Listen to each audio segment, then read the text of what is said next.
আসসালামু আলাইকুম কাঁচা বাচ্চারা, কি অবস্থা সবার?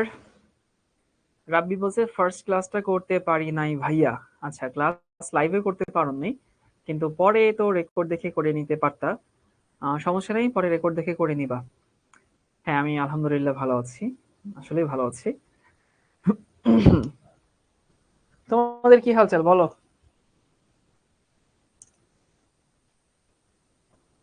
নুসরাত বলছে কেমন আছেন ভাইয়া, এই তো ভালো আছে। যারা গত ক্লাসটা করতে পারোনি তারা সময় করে অবশ্যই গত ক্লাসটা করে নিবা। আর হচ্ছে আমরা গত ক্লাসটা সংক্ষেপে একটু রিভিউ করে দিব, যেটা আমি সবসময় করি। কিছু সময় ধরে আগের ক্লাস রিভিউ হয় এবং তারপরে আমার নতুন ক্লাস শুরু হয়।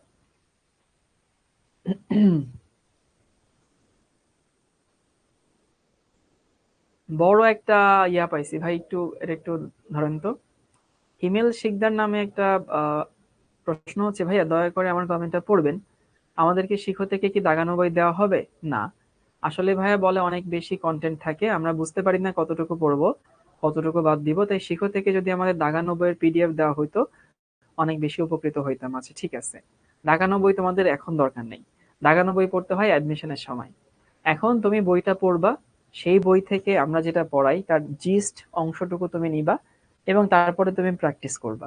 তো তুমি যদি এখনই আসলে হচ্ছে পড়াশোনার পরিধিকে ছোট বানায় ফেলো, তাহলে তো তুমি কম শিখবা। তো এখন দাগানো বই তোমাদের দরকার নেই, দাগানো বই অ্যাডমিশনের সময় দরকার, শিখো এই জন্য এখন দাগানো বই দিবেও না আসলে। আর একটু কথা সেটা হইতেছে, যারা গত ক্লাসটা করনি, যে কোনো কারণেই হোক, হয়তো করতে পারোনি বা হয়তো করা হয়নি, তো আমি কথা হচ্ছে গতকালকে রাতে হয়তো করতে পারোনি, আজকে সকালে করতে পারতা। সকালে করতে না পারলে দুপুরে করতে পারতা, দুপুরে না করলে বিকালে করতে পারতা, বিকেলে না করলে সন্ধ্যায় করতে পারতা। সুযোগ তোমার হাতে হয়তো ছিল। তো তারপরও যারা গত ক্লাস করনি তারা হচ্ছে থাকো, দেখো বুঝছো কিনা। আর অবশ্যই সময় করে গত ক্লাসটা করে নিবা। রিপা বলছে ভাই আপনার class best, thank you Ripa. আর এটা হচ্ছে যে বারবার বলতেছি যে কনসিস্টেন্সি ইজ দ্য ম্যাজিক। আবারও বলি, কনসিস্টেন্সি ইজ দ্য ম্যাজিক। যে একদিন ক্লাস করবা না, 2 দিন করবা না, 3 দিন করবা না, এভাবে আসলে তুমি পিছাই যাবা। তো চলো আমরা গত ক্লাসটা সংক্ষেপে একটু রিভিউ করে দিই। গত ক্লাসে কে জানি ফেসবুকে খুব সুন্দর সুন্দর কথা লিখে পোস্ট করছে যে আমার ক্লাসে সময় যে কিভাবে যায় সে নাকি টের পায় না। তারপরে খুব ভালো লাগছে যে খুব তাড়াতাড়ি সময় যায় আর কি, আপাতত মিন করে যে ক্লাসটা তোমরা এনজয় করছো। আমরা পিরিয়ডিক টেবিল শুরু করছিলাম, বলছিলাম চ্যাপ্টারে 3টা পার্ট: পর্যায় সারণী, পর্যায়ভিত্তিক ধর্ম আর বন্ধন। এই পর্যায় সারণী গত ক্লাসে শুরু হয়েছিল, তাই না? এবং সেখানে আমরা তোমাদেরকে বলছিলাম কি কি মুখস্থ করব 1 থেকে 30 পর্যন্ত। আর কি কি মুখস্থ করব? এই যে আমরা এখনকার যে গ্রুপগুলো চিনি, 1 থেকে, থ্যাংক ইউ দাদা, 1 থেকে 30 18 পর্যন্ত। এখন এই 1 থেকে 18 পর্যন্ত গ্রুপের নামগুলো আগে অন্যভাবে ডাকা হইতো। অন্যভাবে কেন ডাকা হইতো? কারণ কি, আগে হয়তো বা হচ্ছে এত কনভিনিয়েন্ট ওয়ে ছিল না। যেমন আমরা যেটাকে 1 ডাকি 1 এর এ, 2 ডাকি 2 এর এ ছিল, যেটাকে 13 ডাকি 3 এর এ, 14 4 এর এ, 15 5 এর এ, 16 6 এর এ, 17 7 এর এ, আর 18 হচ্ছে শূন্য ডাকা হইতো। এটা বলছিলাম মনে রাখতে। আর 3 3 B, 4 4 B, 5 5 B, 6 6 B pattern আছে কিন্তু। 7 7 বি, 8 9 10 হচ্ছে 8 11 1 বি, 12 2 বি। তারপরে তোমাদেরকে বলছিলাম যে হচ্ছে এই যে helium, hydrogen, helium, hydrogen, lithium, sodium, potassium, rubidium, caesium কে কার নিচে আছে এটা একটু মনে রাখতে হবে কষ্ট করে। আশা করি সবাই মনে রাখছো। এই সিরিয়ালটা মনে রাখা লাগবে, কে কার নিচে আছে সেগুলো মনে রাখা লাগবে। তারপরে আমরা একটা প্যাটার্ন দেখছিলাম। প্যাটার্নটা হচ্ছে এইটা, যে গ্রুপ 1-এ যে মৌলগুলো থাকে সেগুলো হচ্ছে ধাতু। 2 থেকে 12, সরি ধাতু না, বোথ, ধাতু আছে, অধাতু আছে। গ্রুপ 2 থেকে 12 পর্যন্ত ধাতু, আর 13 থেকে 18 পর্যন্ত হচ্ছে ধাতু অধাতু সবই থাকে আর কি, বুঝছো? তারপরে কিছু বেসিক ইনফরমেশন দেখছিলাম। বেসিক ইনফরমেশন হচ্ছে যে এই ইনফরমেশনের পরে এস হয় না, বুঝছো? এটা একটা ভুল, স্লাইড তোলার সময় ভুল হয়ে গেছে। ইনফরমেশন ইটসেলফ একটা প্লুরাল ওয়ার্ড। তো একটা প্লুরাল ওয়ার্ডের শেষে তো আর এস বা ইএস যোগ করে আবার প্লুরাল বানানো হয় না। এই জানো তোমরা ইনফরমেশন একটা প্লুরাল ওয়ার্ড। তো ওই যে ওইখানে যদি কেউ লিখে রাখো সে ঠিকঠাক করে না।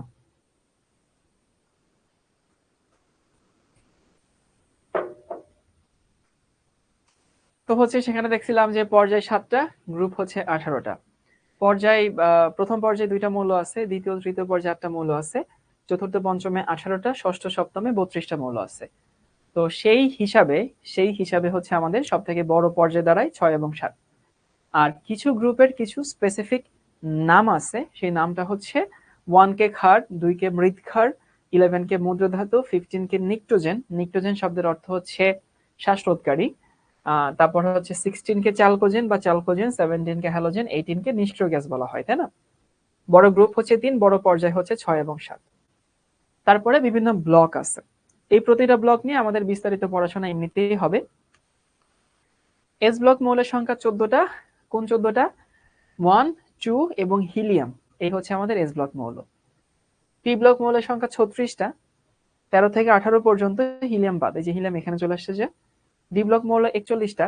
তোমরা কি দেখছো যে সঞ্জিত কুমার গুহ স্যারের বইয়ে 40টা লেখা আছে? কেউ কি বাসায় গিয়ে দেখছিলা?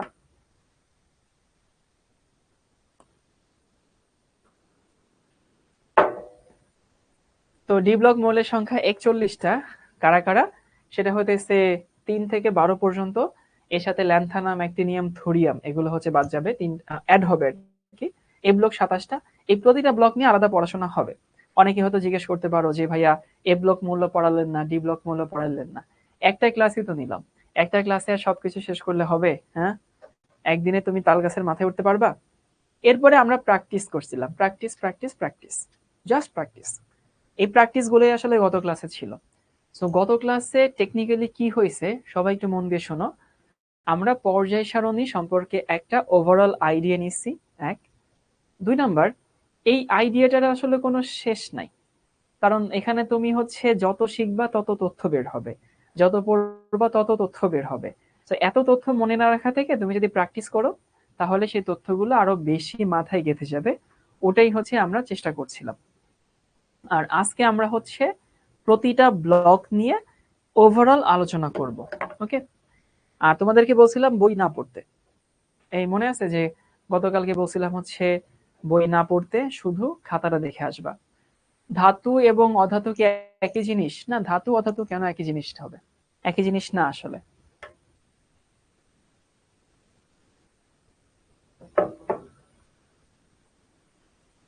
ওকে, চলো পর্ব 2। 2তে আমরা কি শিখবো? 2তে আমরা শিখবো হচ্ছে ব্লক এলিমেন্টস, এবং স্পেসিফিক্যালি কাদেরকে শিখবো? শিখবো হইতেছে এস ব্লক এলিমেন্টস।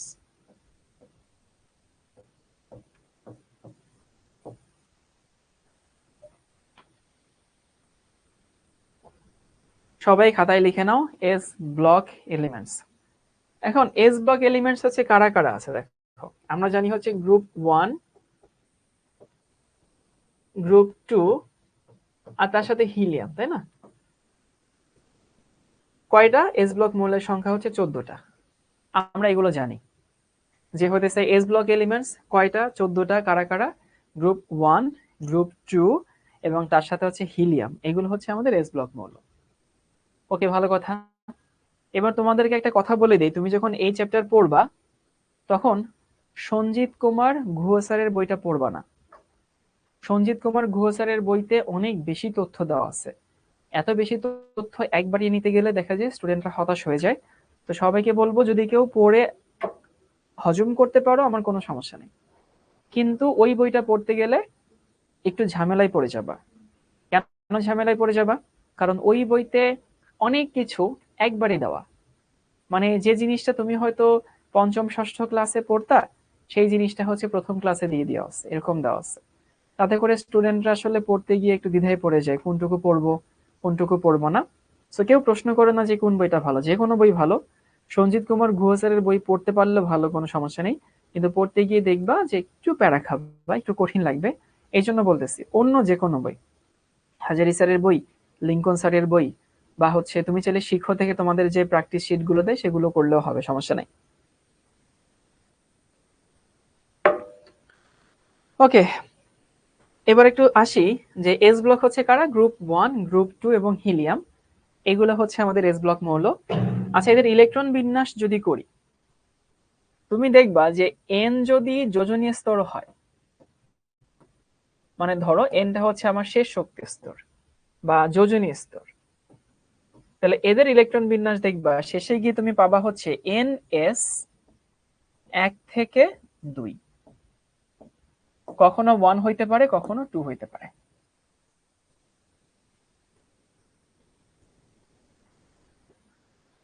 সবাই আশা করি ইলেকট্রন বিন্যাসটা বুঝতে পারছো।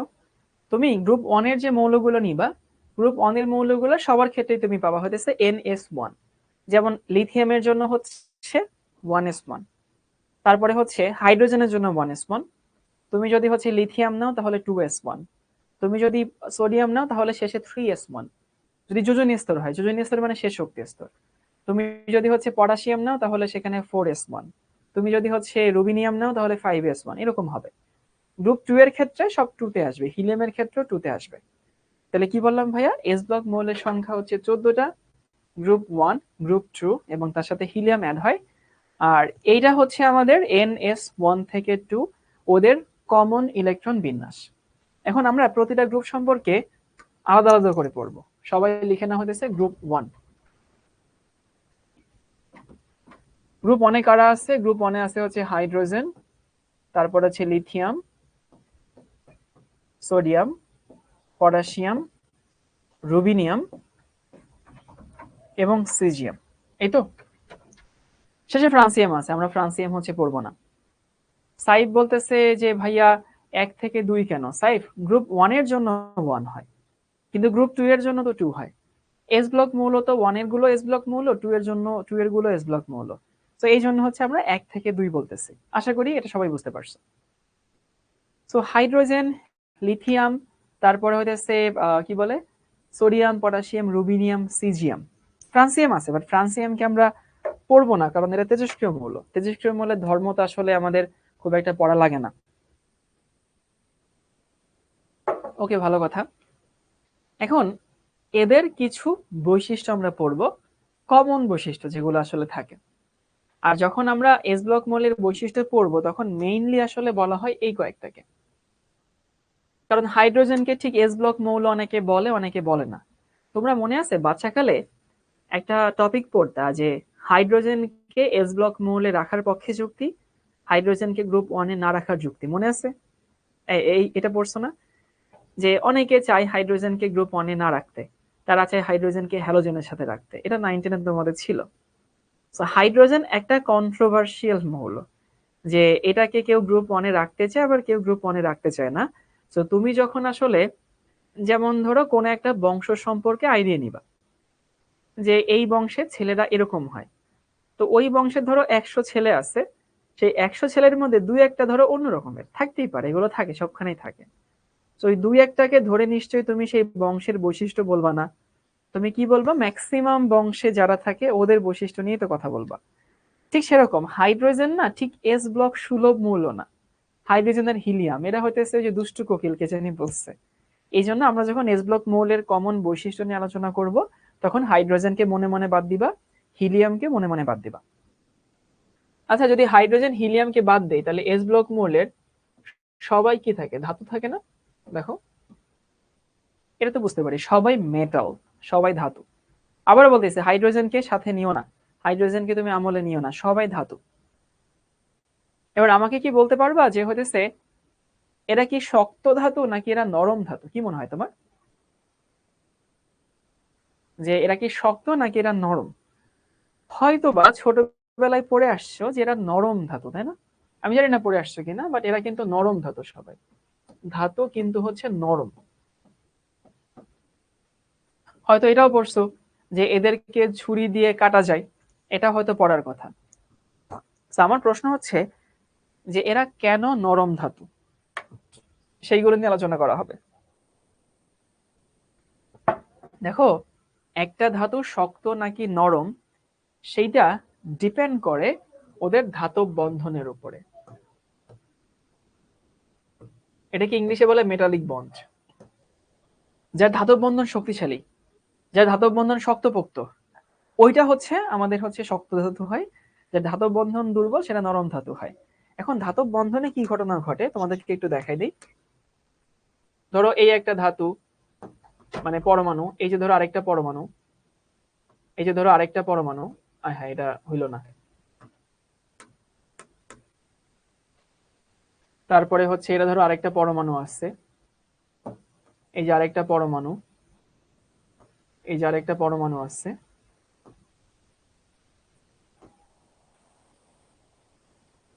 এটা 9-10 তোমাদের পড়ে আসার কথা, তারপর আবার একটু রিভিউ করে দেই তাহলে মনে থাকবে। আমার কাছে টেকনোলজি আছে, আমি টেকনোলজি ব্যবহার করি আর কি।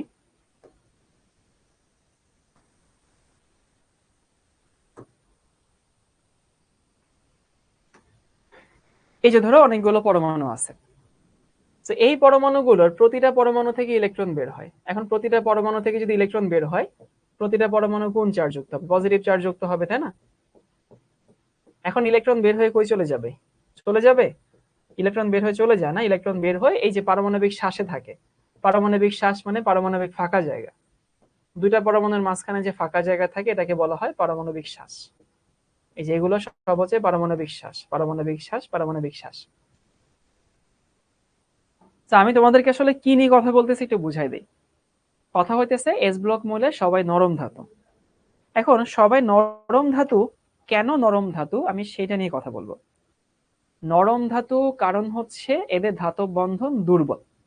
ধাতব বন্ধন দুর্বল, কেন দুর্বল? আগে দেখো ধাতব বন্ধন কি, মেটালিক বন্ড কি। প্রতিটা পরমাণু থেকে অ্যাভেলেবল ইলেকট্রনগুলো বের হয়, এবং ইলেকট্রনগুলো বের হয়ে ওই পরমাণুর যে পারমাণবিক শ্বাস আছে, শ্বাস মানে ফাঁকা জায়গা, এই পারমাণবিক শ্বাসে ঘোরাফেরা করে, বুঝছো? তুমি অনেকটা চিন্তা করতে পারো যে অনেকগুলো মার্বেল একসঙ্গে রাখছো, সেই মার্বেলের মধ্যে আঠা দিছো, ওই আঠাগুলো মার্বেল গুলোকে আটকে রাখে। এবং দেখো এরা হচ্ছে পজিটিভ, ইলেকট্রন নেগেটিভ, এই ধাতু পজিটিভ, পরমাণু পজিটিভ, ইলেকট্রন নেগেটিভ, পরমাণু পজিটিভ, ইলেকট্রন নেগেটিভ। এই যে পজিটিভ নেগেটিভ মিলেই তো আসলে হইতেছে বন্ধন তৈরি হয়। এই পজিটিভ নেগেটিভ মিলেই যেহেতু বন্ধন হয়, তো বুঝতেই পারছো ইলেকট্রন যদি বেশি থাকে ধাতব বন্ধন কি হবে? শক্তিশালী হবে। কি বললাম? ইলেকট্রন যদি বেশি থাকে ধাতব বন্ধন শক্তিশালী হবে।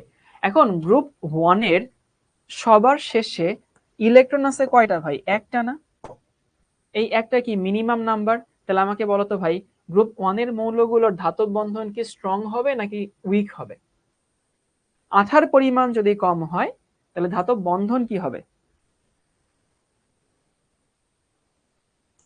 দুর্বল হবে না? ডেফিনেটলি, গুড, এই তো অনেকে বুঝতে পারছো। তাহলে কি বললাম ভাই, এস ব্লক মৌলে সবাই হচ্ছে ধাতু। ওকে, ভালো কথা। সবাই যেহেতু ধাতু, তার মানে সবার ধাতব বন্ধন আছে, গুড। এই ধাতব বন্ধন হচ্ছে দুর্বল। কেন দুর্বল? কারণ এদের ধাতব বন্ধনে minimum number of electron participate করে। মিনিমাম নাম্বার কেন? কারণ ভাই এদের তো শেষে ইলেকট্রন আছে একটা, এরা ধাতব বন্ধনে ইলেকট্রন একটা দিবে, এটাই এদের ম্যাক্সিমাম ক্ষমতা। সো ওদের ম্যাক্সিমাম ক্ষমতাই আসলে মিনিমাম নাম্বার। এই জন্য ধাতব বন্ধন দুর্বল হয়, এই জন্য ধাতু হিসেবে এরা কি হয়? নরম হয়। এবং একই কথা, এদের টিএম কমে যায়, মানে মেল্টিং টেম্পারেচার কম। টিএম মানে গলনাঙ্ক, টেম্পারেচার অফ মেল্টিং। এদের ধাতব বন্ধন দুর্বল, তার জন্য গলনাঙ্ক কম হয়। তো সবাই একটু মনে রাখো যে এস ব্লক মৌলের উইক মেটালিক বন্ড, মাথায় রেখো সবাই। এই উইক মেটালিক বন্ডের কারণে এদের অনেক ধর্ম পরিবর্তন হয়।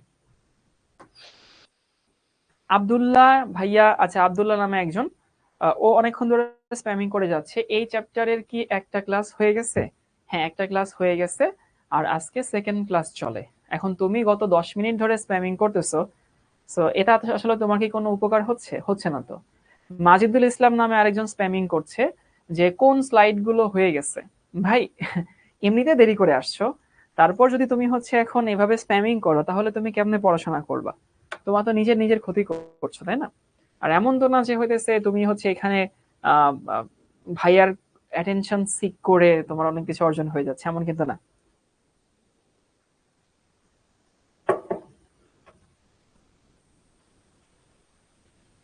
তাহলে কি বললাম ভাইয়া, একটু ধৈর্য ধরো, দেখা হচ্ছে কি হয়। টিএম মানে টেম্পারেচার অফ মেল্টিং, গলনাঙ্ক। আমি এখন থেকে যখনই টিএম লিখবো তুমি ধরে নিবা আমি মেল্টিং টেম্পারেচার লিখছি, গলনাঙ্ক। তাহলে প্রথমত বলছি গ্রুপ 1 এর মৌলগুলোর মধ্যে আমরা কারে বাদ দিব? হাইড্রোজেনের চিন্তা থেকে বাদ দিব। তারপরে বললাম এখানে সবাই ধাতু। কেন সবাই ধাতু? কারণ এদের ধাতব বন্ধন আছে, কিন্তু সেই ধাতব বন্ধন কি দুর্বল। কেন? কারণ ওদের ধাতব বন্ধনে minimum number of electron participate করে, সব থেকে কম সংখ্যক ইলেকট্রন পার্টিসিপেট করে, ধাতব বন্ধন দুর্বল হয়, এই জন্য এরা নরম হয়, এদের গলনাঙ্ক কম হয়। আচ্ছা, তোমাদেরকে যদি প্রশ্ন করি, হাইড্রোজেন বাদ কিন্তু এই যে এদেরকে, lithium, sodium, potassium, rubidium, caesium, এদের গলনাঙ্ক কম, কিন্তু এদের মধ্যে কার গলনাঙ্ক কম বলতো? আমার প্রশ্ন হয়েছে গলনাঙ্ক এদের মধ্যে কম, ভালো কথা, কিন্তু কাদের কম? মাহিনতাজ বলতেছে এন এর রেঞ্জ কি 1 থেকে 7? হ্যাঁ, 1 থেকে 7। একটু বলে দিই এদের গলনাঙ্ক কম হইতেছে, এই হচ্ছে এদের রেঞ্জ, লিথিয়াম, তারপরে হচ্ছে সোডিয়াম, তারপরে হচ্ছে পটাশিয়াম, তারপরে রুবিনিয়াম, তারপরে সিজিয়াম। সবারই কম, কিন্তু সব থেকে বেশি হইতেছে কার? লিথিয়ামের। আবারও বলতেছে হাইড্রোজেন বাদ, হাইড্রোজেন আমাদের হিসাবে আসবেই না। কেন? একটু মন দিয়ে শোনো, একটু কান খুলে শোনো। ধরো লিথিয়ামে ধাতব বন্ধনে একটা ইলেকট্রন আসে, সিজিএমে ধাতব বন্ধনে একটা ইলেকট্রন আসে, দোনোজনে ধাতব বন্ধনে একটা করে ইলেকট্রনই আসে, ভালো কথা। কিন্তু ফ্যাক্ট হচ্ছে যে লিথিয়ামটা আকারে ছোট, সিজিএমটা আকারে বড়, তাহলে ইলেকট্রন ডেনসিটি কার বেশি? ইলেকট্রন ডেনসিটি লিথিয়ামের বেশি না? বুঝতে পারো কি, যে লিথিয়াম পিচ্ছি একটা পরমাণু, সেখানে একটা ইলেকট্রন আসছে, সিজিয়াম ইয়া বড় একটা পরমাণু, তার একটা ইলেকট্রন আসছে, তাহলে ইলেকট্রন ডেনসিটি বেশি কার? ইলেকট্রন ডেনসিটি বেশি হতেছে লিথিয়ামের। তাহলে লিথিয়ামের যদি ডেনসিটি বেশি হয়, তাহলে লিথিয়ামের গলনাঙ্ক বেশি হবে। ওকে, সো এটা হচ্ছে এদের গলনাঙ্কের ক্রম। ইনফ্যাক্ট সিজিএম এর গলনাঙ্ক হচ্ছে 28.1 ডিগ্রি সেলসিয়াস। মানে সিজিএমটা কতটা আসলে মাঝামাঝি থাকে জানো? ধরো আমাদের এই রুমের তাপমাত্রা এসিতে এখন 25 ডিগ্রি সেট করা, সিজিএম কে তুমি যদি হচ্ছে এটা হাতে নাও, হাতে নেওয়ার পরে যদি হাতের যে গরমটা আছে এখানেই কিন্তু সিজিএম হচ্ছে তরল হয়ে যায়, সিজিএম এতটা মানে তরল হওয়ার কাছাকাছি থাকে। তো এই জন্য হচ্ছে আমরা বলি উপর থেকে নিচের দিকে নামলে গলনাঙ্ক আস্তে আস্তে কমে। তাহলে সেই হিসেবে হাইড্রোজেনের গলনাঙ্ক তো সব থেকে বেশি হওয়ার কথা, কিন্তু বললাম তো হাইড্রোজেন আমাদের হিসাব থেকে হচ্ছে বাদ। আচ্ছা, উষা জিজ্ঞেস করছে ফ্রান্সিয়াম বাদ কেন? উষা, আমরা জেনারেল ধর্ম নিয়ে কথা বলতেছি, ফ্রান্সিয়াম তেজস্ক্রিয় মৌল, এই জন্য ফ্রান্সিয়ামকে আমরা এখানে আমলে আনতেছি না, বুঝছো? এরপরে আসি হইতেছে, তাহলে প্রথম হচ্ছে এরা সবাই ধাতু, এদের মেল্টিং টেম্পারেচারে কম, আদের ধাতব বন্ধনে ক্রম হইতেছে এরকম। এবার বলো তো ভাই, এরা কি জারক নাকি বিজারক? তোমার কমন সেন্স কি বলে?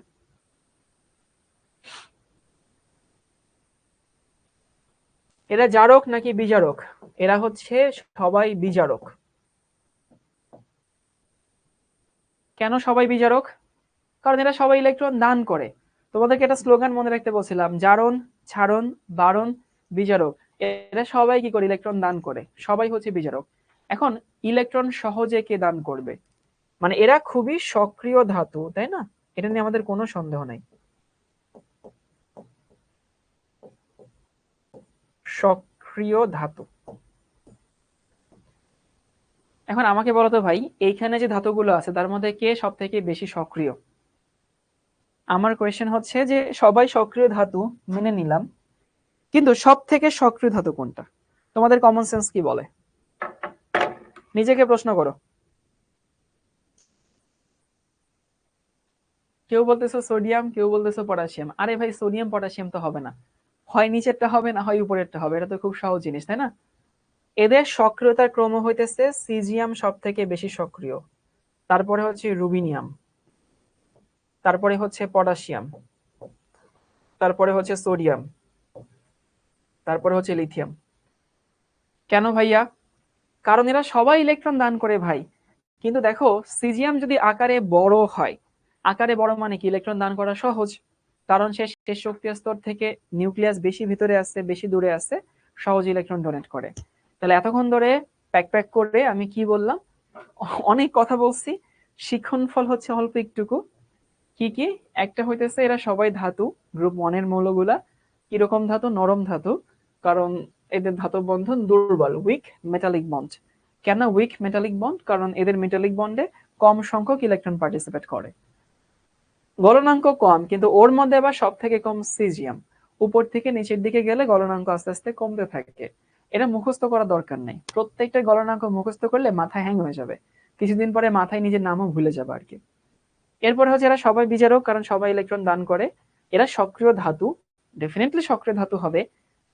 সক্রিয়তার ক্রম কি? সিজিএম সব থেকে বেশি, যত বড় হয় তত হইতেছে এদের সক্রিয়তা বাড়ে। ওকে, গ্রুপ 1 এর আরো কিছু বৈশিষ্ট্য, আমরা কিছু রিয়াকশন দেখব গ্রুপ 1 এ। গ্রুপ 1 এর রিয়াকশন হইতেছে, দেখো তো গ্রুপ 1 এর মৌলগুলা পানির সাথে বিক্রিয়া তুমি যদি করো, তুমি যদি হচ্ছে লিথিয়ামকে পানির সাথে বিক্রিয়া করো, পানি মানে এইচ এবং ওএইচ না, তাই তো? সো আমি লিথিয়ামকে পানির সাথে বিক্রিয়া করছি, কি তৈরি হয়? তৈরি হয় হচ্ছে লিথিয়াম হাইড্রোক্সাইড। আর কি তৈরি করে? হাইড্রোজেন তৈরি করে। যদি চাও সমতাকরণ করতে পারো, কিন্তু সমতাকরণ করা ম্যান্ডেটরি না আসলে। যদি সমতাকরণ করো, এখানে হইতেছে একটা হাফ দিলেই হয়ে যায় আর কি। তুমি যদি সোডিয়ামকে পানির সাথে বিক্রিয়া করো, এখানে তৈরি করে সোডিয়াম হাইড্রোক্সাইড প্লাস হচ্ছে হাইড্রোজেন। বা তুমি অন্য যাকেই নাও, তুমি যদি এখানে পটাশিয়াম নাও, এখানে তুমি যদি সিজিএম নাও, তুমি যদি এখানে হইতেছে কি বলে রুবিনিয়াম নাও, একই টাইপের রিয়াকশন হবে। আচ্ছা, আমাকে বলছে ভাইয়া কামরুজ্জামান কোন কোন ধাতুর গলনাঙ্ক মুখস্থ করব? একটারও মুখস্থ করা লাগবে না, জাস্ট কে কার থেকে বেশি কে কার থেকে কম এটুকু মনে রাখলেই হইতেছে। এখন এই যে লিথিয়াম, সোডিয়াম, পটাশিয়াম যেটাকেই নেই না কেন, এরা ধাতুর সাথে এই পানির সাথে বিক্রিয়া করে কি তৈরি করে? ক্ষার তৈরি করে। সো পানির সাথে বিক্রিয়া করে ক্ষার তৈরি করে, এই জন্য এদেরকে আমরা কি ডাকি বলতো ভাই?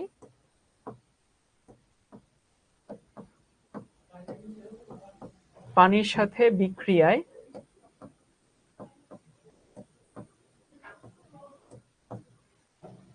ক্ষার তৈরি করে, অ্যালকালি তৈরি করে। গত ক্লাসে আমরা বলছিলাম এটা ক্ষার তৈরি করে। তো যেহেতু এরা পানির সাথে বিক্রিয়াতে ক্ষার তৈরি করে, এই জন্য এদেরকে আমরা কি বলি? এদেরকে আমরা ক্ষার ধাতু বলি, তাই না? ইংলিশে বলা হয় অ্যালকালাইন মেটাল। এবং এই বিক্রিয়াগুলোতে কিন্তু এমন না যে নর্মালি বিক্রিয়া হয়, এদের কিন্তু ভাই আগুন ধরে যায়, বিস্ফোরণ ঘটে। তোমাদেরকে আমি একটা ঘটনা বলি। তখন আমি বোধহয় কলেজে পড়ি, আমি আমার ছোট খালার বাসায় গেছি। তো সেইখানে এক কবিরাজ আসছে। সেই কবিরাজের হাতে অনেক ভয়ঙ্কর ভয়ঙ্কর হচ্ছে হাড্ডি গুড্ডি আছে, মানুষের কঙ্কাল টঙ্কাল আছে, বুঝছো? সে অনেক মন্ত্র তন্ত্র পড়ে। তো আমি জাস্ট দেখতেছি, ভালোই লাগতেছে। তো সে করলো কি, ওই মন্ত্র পড়ার কোন একটা স্টেজে গিয়ে তার হাড্ডির উপরে একটুখানি পানি ছিটাইলো। পানি ছিটায় এসে আগুন জ্বলে গেছে। মানে চিন্তা করো, হাড্ডির উপরে দিল হইতেছে পানি, ধরে গেছে আগুন। তো ফ্যাক্ট হচ্ছে এই হাড্ডির উপরে পানি দিল, আগুন ধরে গেছে। ওইখানকার যারা ছিল সবাই তো আসলে মানে খুব ইমপ্রেসড হয়ে গেছে, আরে বাবারে বাবা, হাড্ডির উপরে পানি দিছে, আগুন ধরে গেছে। এবং একজন অলরেডি ওখানে বলেই দিছে, উনি যখন মন্ত্র পড়তেছিল তখন ধরো হচ্ছে যত মনীষী আছে, যে হচ্ছে বিভিন্ন নবী রাসূল, আব্দুল কাদের জিলানী, অনেকের নাম ধাম বলতেছে, শাহজালাল, শাহপরান, এরকম অনেকের খানজাহান নাম টাম নিছে। তো সেখানে একজন বলেই উঠছে যে আপনি যদি নাম নিলেন তো এই নাম তো এমনিতে আগুন জ্বলে যাবে।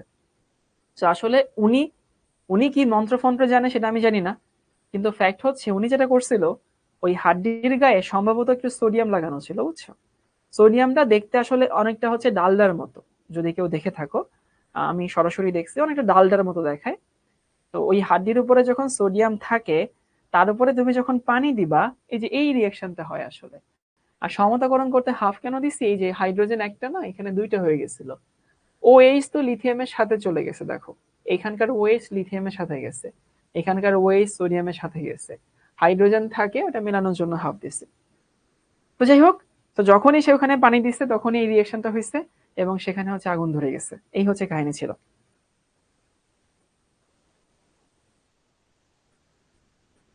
সুবাহানা বলছে ভাইয়া গ্রুপ 2 ও তো এস ব্লকে, সেগুলো কি হবে? সুবাহানা, তুমি কি সকালবেলা কি দুপুরের খাবার খাবা, নাকি ঘুম থেকে উঠে আগে তুমি সকালের নাস্তা করবা? তো গ্রুপ 1 পড়ছি, এস ব্লকে তো 1 এবং 2, 1 পড়ছি, 2 আমরা পড়বো। একটু ধৈর্য ধরো ভাই, একটু ধৈর্য ধরো। তাইলে কি হইলো ভাই? এরা পানির সাথে বিক্রিয়া করে ক্ষার তৈরি করে, এবং এটা বিস্ফোরণ সহ বিক্রিয়া হয়, আগুন ধরে যায়, প্রতিটা বিক্রিয়াতে আগুন ধরে যায়। পরে আসি অক্সিজেনের সাথে বিক্রিয়া। তুমি যদি লিথিয়ামকে অক্সিজেনের সাথে বিক্রিয়া করো, আমরা দুই একটা দেখাচ্ছি, সবই একই টাইপের রিয়াকশন হবে। তখন এখানে তৈরি করে লিথিয়ামের অক্সাইড, Li2O। আমরা জানি যে অক্সিজেনের যোজনী হচ্ছে 2, তো এই যে এর যোজনী ওর ঘাড়ে বসে, ওর যোজনী এর ঘাড়ে বসে। একজন জিজ্ঞেস করছে সক্রিয় কি, আচ্ছা জিজ্ঞেস করছে কি ইসরাত জাহান, আচ্ছা সক্রিয় কি, সেটা হইতেছে ধরো এই হচ্ছে তুমি আছো আর এই হচ্ছে তোমার বান্ধবী আছে, ওকে। এখন কারোর সাথে কথা কাটাকাটি করতে গেলে এ ঝগড়া করে হইতেছে ধরো 5 মিনিটের মধ্যে, আর এ 10 মিনিট সহ্য করে, তারপরে ঝগড়া শুরু করে। ধরো রিক্সাওয়ালার সাথে কোনো কারণ নিয়ে বা রিক্সা ভাড়া নিয়ে কথা কাটাকাটি হইতেছে, তো এ প্রথম 5 মিনিট হয়তো ভালো মতো কথা বলে, তারপরে গিয়ে ঝগড়া শুরু করে, আর এর ঝগড়া শুরু করতে ধরো 10 মিনিট লাগে। এখন তোমার কাছে কি মনে হয় কে বেশি সক্রিয়? এই যে এই বেশি সক্রিয় না, কারণ ওই তাড়াতাড়ি ঝগড়া শুরু করে দিচ্ছে। তো ফ্যাক্ট হচ্ছে যে এইখানে সিজিএমটা বেশি সক্রিয়, সিজিএমটা কারোর সাথে তাড়াতাড়ি ঝগড়া শুরু করে, তাড়াতাড়ি বিক্রিয়া করে, বুঝছো? এই লিথিয়ামটা একটু ধীরে সুস্থে বিক্রিয়া করে। তুমি যদি এইখানে দেখো সবাই রিয়াকশন করে, সবাই আগুন ধরে, বাট সিজিএম নিলে তাড়াতাড়ি বিক্রিয়া হইতো, সিজিএম নিলে আরো বেশি জোরে সোরে বিক্রিয়া হইতো। এই হচ্ছে কাহিনী। ও বুঝতেছে না যে সক্রিয়তা কি জিনিস। সক্রিয়তা বলতে হচ্ছে বিক্রিয়া করার প্রবণতা বোঝায়। ওকে, এখন দেখো লিথিয়ামকে তুমি যদি অক্সিজেনের সাথে বিক্রিয়া করো তাহলে লিথিয়ামের অক্সাইড তৈরি হয়। চাইলে সমতাকরণ করতে পারো, এখানে অক্সিজেন 2টা আছে, এখানে 2 দাও, এখানে লিথিয়াম 4 হয়ে গেছে, এখানে 4 দাও, সমতাকরণ চাইলে করতে পারো। তুমি যদি হইতেছে সোডিয়ামকে বিক্রিয়া করো, সোডিয়াম অক্সিজেনের সাথে বিক্রিয়া করো, এখানে সোডিয়ামের অক্সাইড তৈরি হবে Na2O, অক্সিজেন 2 আছে, 2 দাও, তাহলে এখানে 4 দাও। ম্যান্ডেটরি না এই টাইপের রিয়াকশন সমতাকরণ করা, ম্যান্ডেটরি না আসলে। এখন কথা হইতেছে লিথিয়ামটা অক্সিজেনের সাথে বিক্রিয়া করে, সোডিয়ামকে অক্সিজেনের সাথে বিক্রিয়া করে। তুমি যদি পটাশিয়ামের সাথে বিক্রিয়া করো, পটাশিয়াম প্লাস অক্সিজেন, এখানে পটাশিয়াম অক্সাইড তৈরি করে, সে হচ্ছে অক্সিজেনের সাথে বিক্রিয়া করে অক্সাইড তৈরি করে। এখন দেখো ভাই এই বিক্রিয়া করতে কিন্তু এক্সট্রা কোনো প্রেসার দিতে হয় না, কোনো তাপ দিতে হয় না, মানে এমন না যে ওদেরকে বিক্রিয়া করার জন্য আবার কোনো এক্সট্রা এফোর্ট দিতে হয়, ও ভাই এমনি এমনি বিক্রিয়া করে। তাহলে বাতাসে কি থাকে? অক্সিজেন থাকে, এই গ্রুপ অনের মৌলগুলো বাতাসের অক্সিজেনের সাথেও বিক্রিয়া করে। বাতাসে জলীয় বাষ্প থাকে, এই গ্রুপ অনের মৌলগুলো জলীয় বাষ্পের সাথেও বিক্রিয়া করে। তাইলে বলো এদেরকে কি খালি অবস্থায় রাখা যাবে, নাকি এদেরকে একটু দুষ্টু মৌল এগুলো, বুঝছো? তো এখন কোন দুষ্ট ছেলে পেলেরে তুমি যদি কোন রকমের প্রোটেকশন ছাড়া, কোন রকমের হচ্ছে কি বলে গাইডলাইন ছাড়া রেখে দাও, এলো যার তার সাথে ঝগড়া করবে, তাই না? আমরা মাঝে মধ্যে আমাদের ঝগড়া করা বন্ধুদেরকে থামানোর জন্য বলি, এ ভাই থাম তুই, আমি দেখতেছি আমি দেখতেছি, আরে আমি দেখি, তুই কথা কইস না, আমি কথা কই। কেন? কারণ তুমি জানো ওরে ছেড়ে দিলেও ঝগড়া করবে। এরকম বন্ধু আমারও আছে। তো ও আসলে বাতাসের সাথেও বিক্রিয়া করে, জলীয় বাষ্পের সাথেও বিক্রিয়া করে। এই জন্য আমরা কি করি, এদেরকে কেরোসিনের নিচে রাখা হয়, বুঝছো? তো আমি একটু এই পাশে লিখে রাখি যে এরা তো খুবই সক্রিয়, এই জন্য এদেরকে কি করা হয়, এদেরকে কেরোসিনের নিচে সংরক্ষণ করা হয়। কেরোসিন, বিশেষ করে সোডিয়ামকে, সোডিয়াম আমাদের বেশি কাজে লাগে, কেরোসিনের নিচে রাখা হয়।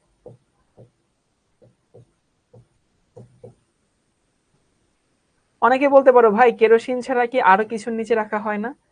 হ্যাঁ, তুমি চাইলে আরো কিছুর নিচে রাখতে পারো, তুমি চাইলে লিকুইড নাইট্রোজেনের নিচে রাখতে পারো, কিন্তু সেটা তো ভাই একটু এক্সপেন্সিভ জিনিস আর কি, বুঝছো? তুমি চাইলে হয়তো ইথারের নিচে রাখতে পারো, ইথারও একটু এক্সপেন্সিভ, কেরোসিনটা সস্তা। কেরোসিন হচ্ছে একটা অ্যালকেন। কেরোসিন কোন অ্যালকেন?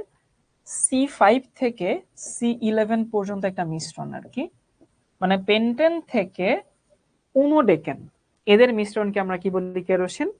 তো কেরোসিন হচ্ছে একটা অ্যালকেন। ঢাকা ইউনিভার্সিটিতে একবার একটা প্রশ্ন আসছিল, বুঝছো? প্রশ্নটা হইতেছে যে সোডিয়ামকে কার নিচে রাখা হয়, তো সেইখানে না কেরোসিন সরাসরি ছিল না, সেইখানে ছিল হইতেছে আমাদের হেক্সেন লেখা ছিল। সো বুঝতেই পারছো যে কেরোসিন একটা অ্যালকেন, এবং pentane, hexane, heptane, octane, nonane, decane এবং উনোডেকেন, এদের মিশ্রণকে বলা হয় হচ্ছে কেরোসিন। মানে এক এক জায়গায় এক এক রকমের রেশিওটা থাকে।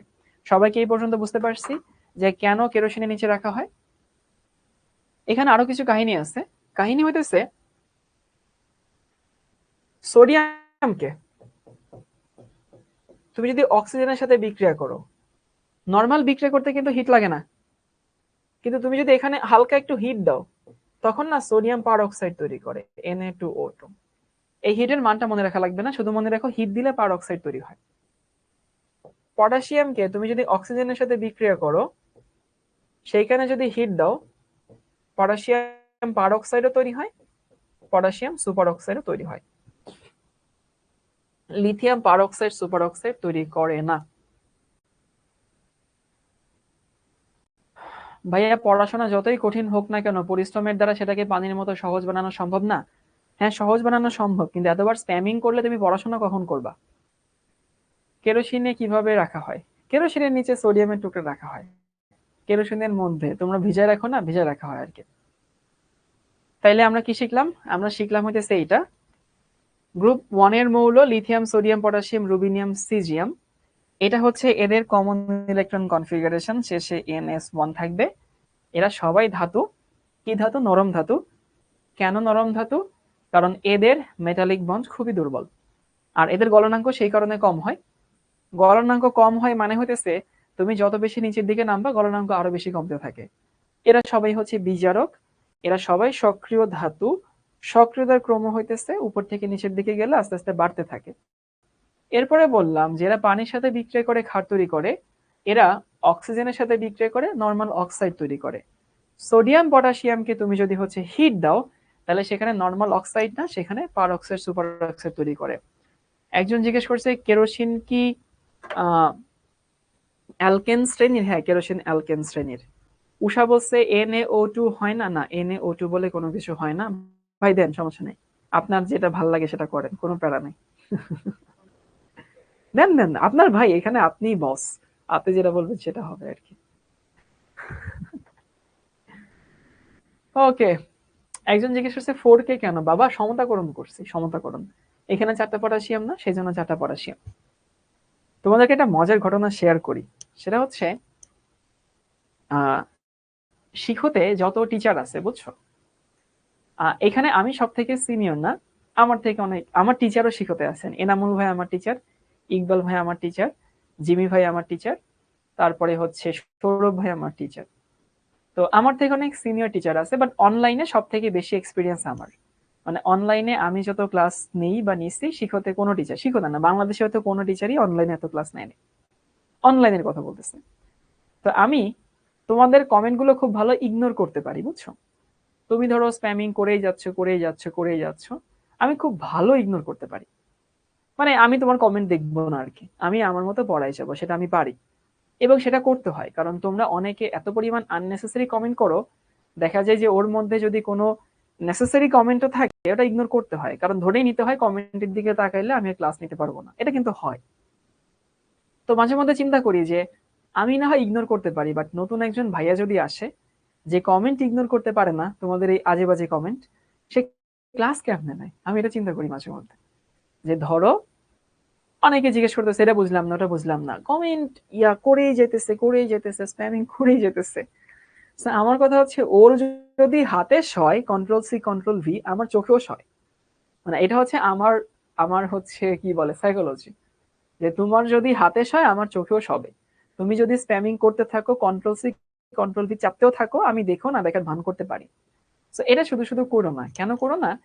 কারণ হইতেছে তুমি যদি স্প্যামিং করতে থাকো, এতে করে হবে কি, তোমাদের মধ্যে কেউ যদি হচ্ছে কাজের কোনো প্রশ্ন করো, সেই প্রশ্নগুলো হচ্ছে আমি দেখবো না, সেই প্রশ্নগুলো স্কিপ হয়ে যাবে, কারণ আমি ধরেই নিচ্ছি যে তোমার কমেন্টগুলো আসলে নেসেসারি কোনো কমেন্ট না, কাজের কোনো কমেন্ট না।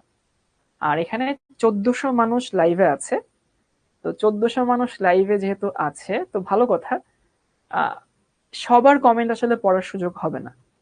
এমনিতেই আমি যেভাবে পড়াচ্ছি সেখানে সবই তোমার পড়ানো হয়ে যাবে, তুমি টেনশন নিও না, ধৈর্য ধরো আর কি, ঠিক আছে? তাহলে আমি কি দেখলাম? সেটা হতেছে এইটা, যে লিথিয়ামকে পানির সাথে বিক্রিয়া করলে হাইড্রোক্সাইড তৈরি হয়, অক্সিজেনের সাথে বিক্রিয়া করলে অক্সাইড তৈরি হয়। এদেরকে আবার অক্সিজেনের সাথে বিক্রিয়া করলে একটু তাপ দিলে হইতেছে যে হইতেছে পার অক্সাইড সুপার অক্সাইডও তৈরি হয়। এটা। আর তুমি যতই কমেন্ট করো, তুমি দেখবা কোনোদিন আমার এই ক্লাসে আগাইতে পারবা না, কারণ তোমার কমেন্ট আমি ইগনোর করতেছি। তুমি যতই যা করো, স্প্যামিং করে যাও, আমি কোনোদিন রাখবো না, তুমি আমাকে রাগাইতেই পারবা না, কারণ আমি তোমার কমেন্ট গুলো আমলেই নিচ্ছি না আর কি, বুঝছো?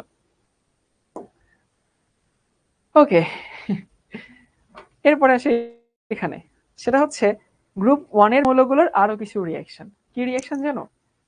ধরো তুমি যদি সোডিয়ামের সাথে, সোডিয়াম না, আমি লিথিয়ামকে নেই, লিথিয়ামের সাথে হ্যালোজেনের বিক্রিয়া করছি, এক্স মানে halogen, fluorine, chlorine, bromine, iodine, এদেরকে আমরা হ্যালোজেন বলি। তো সে কি তৈরি করে? সে তৈরি করে হচ্ছে এইটা, লিথিয়ামের অক্সাইড বা লিথিয়ামের হ্যালাইড, সরি। সমতাকরণ করে, এখানে হ্যালোজেন 2 আছে, এখানে 2 দাও, তাহলে এখানে আবার কত হবে? 2 হবে। তুমি যদি হইতেছে সোডিয়াম নাও, এখানে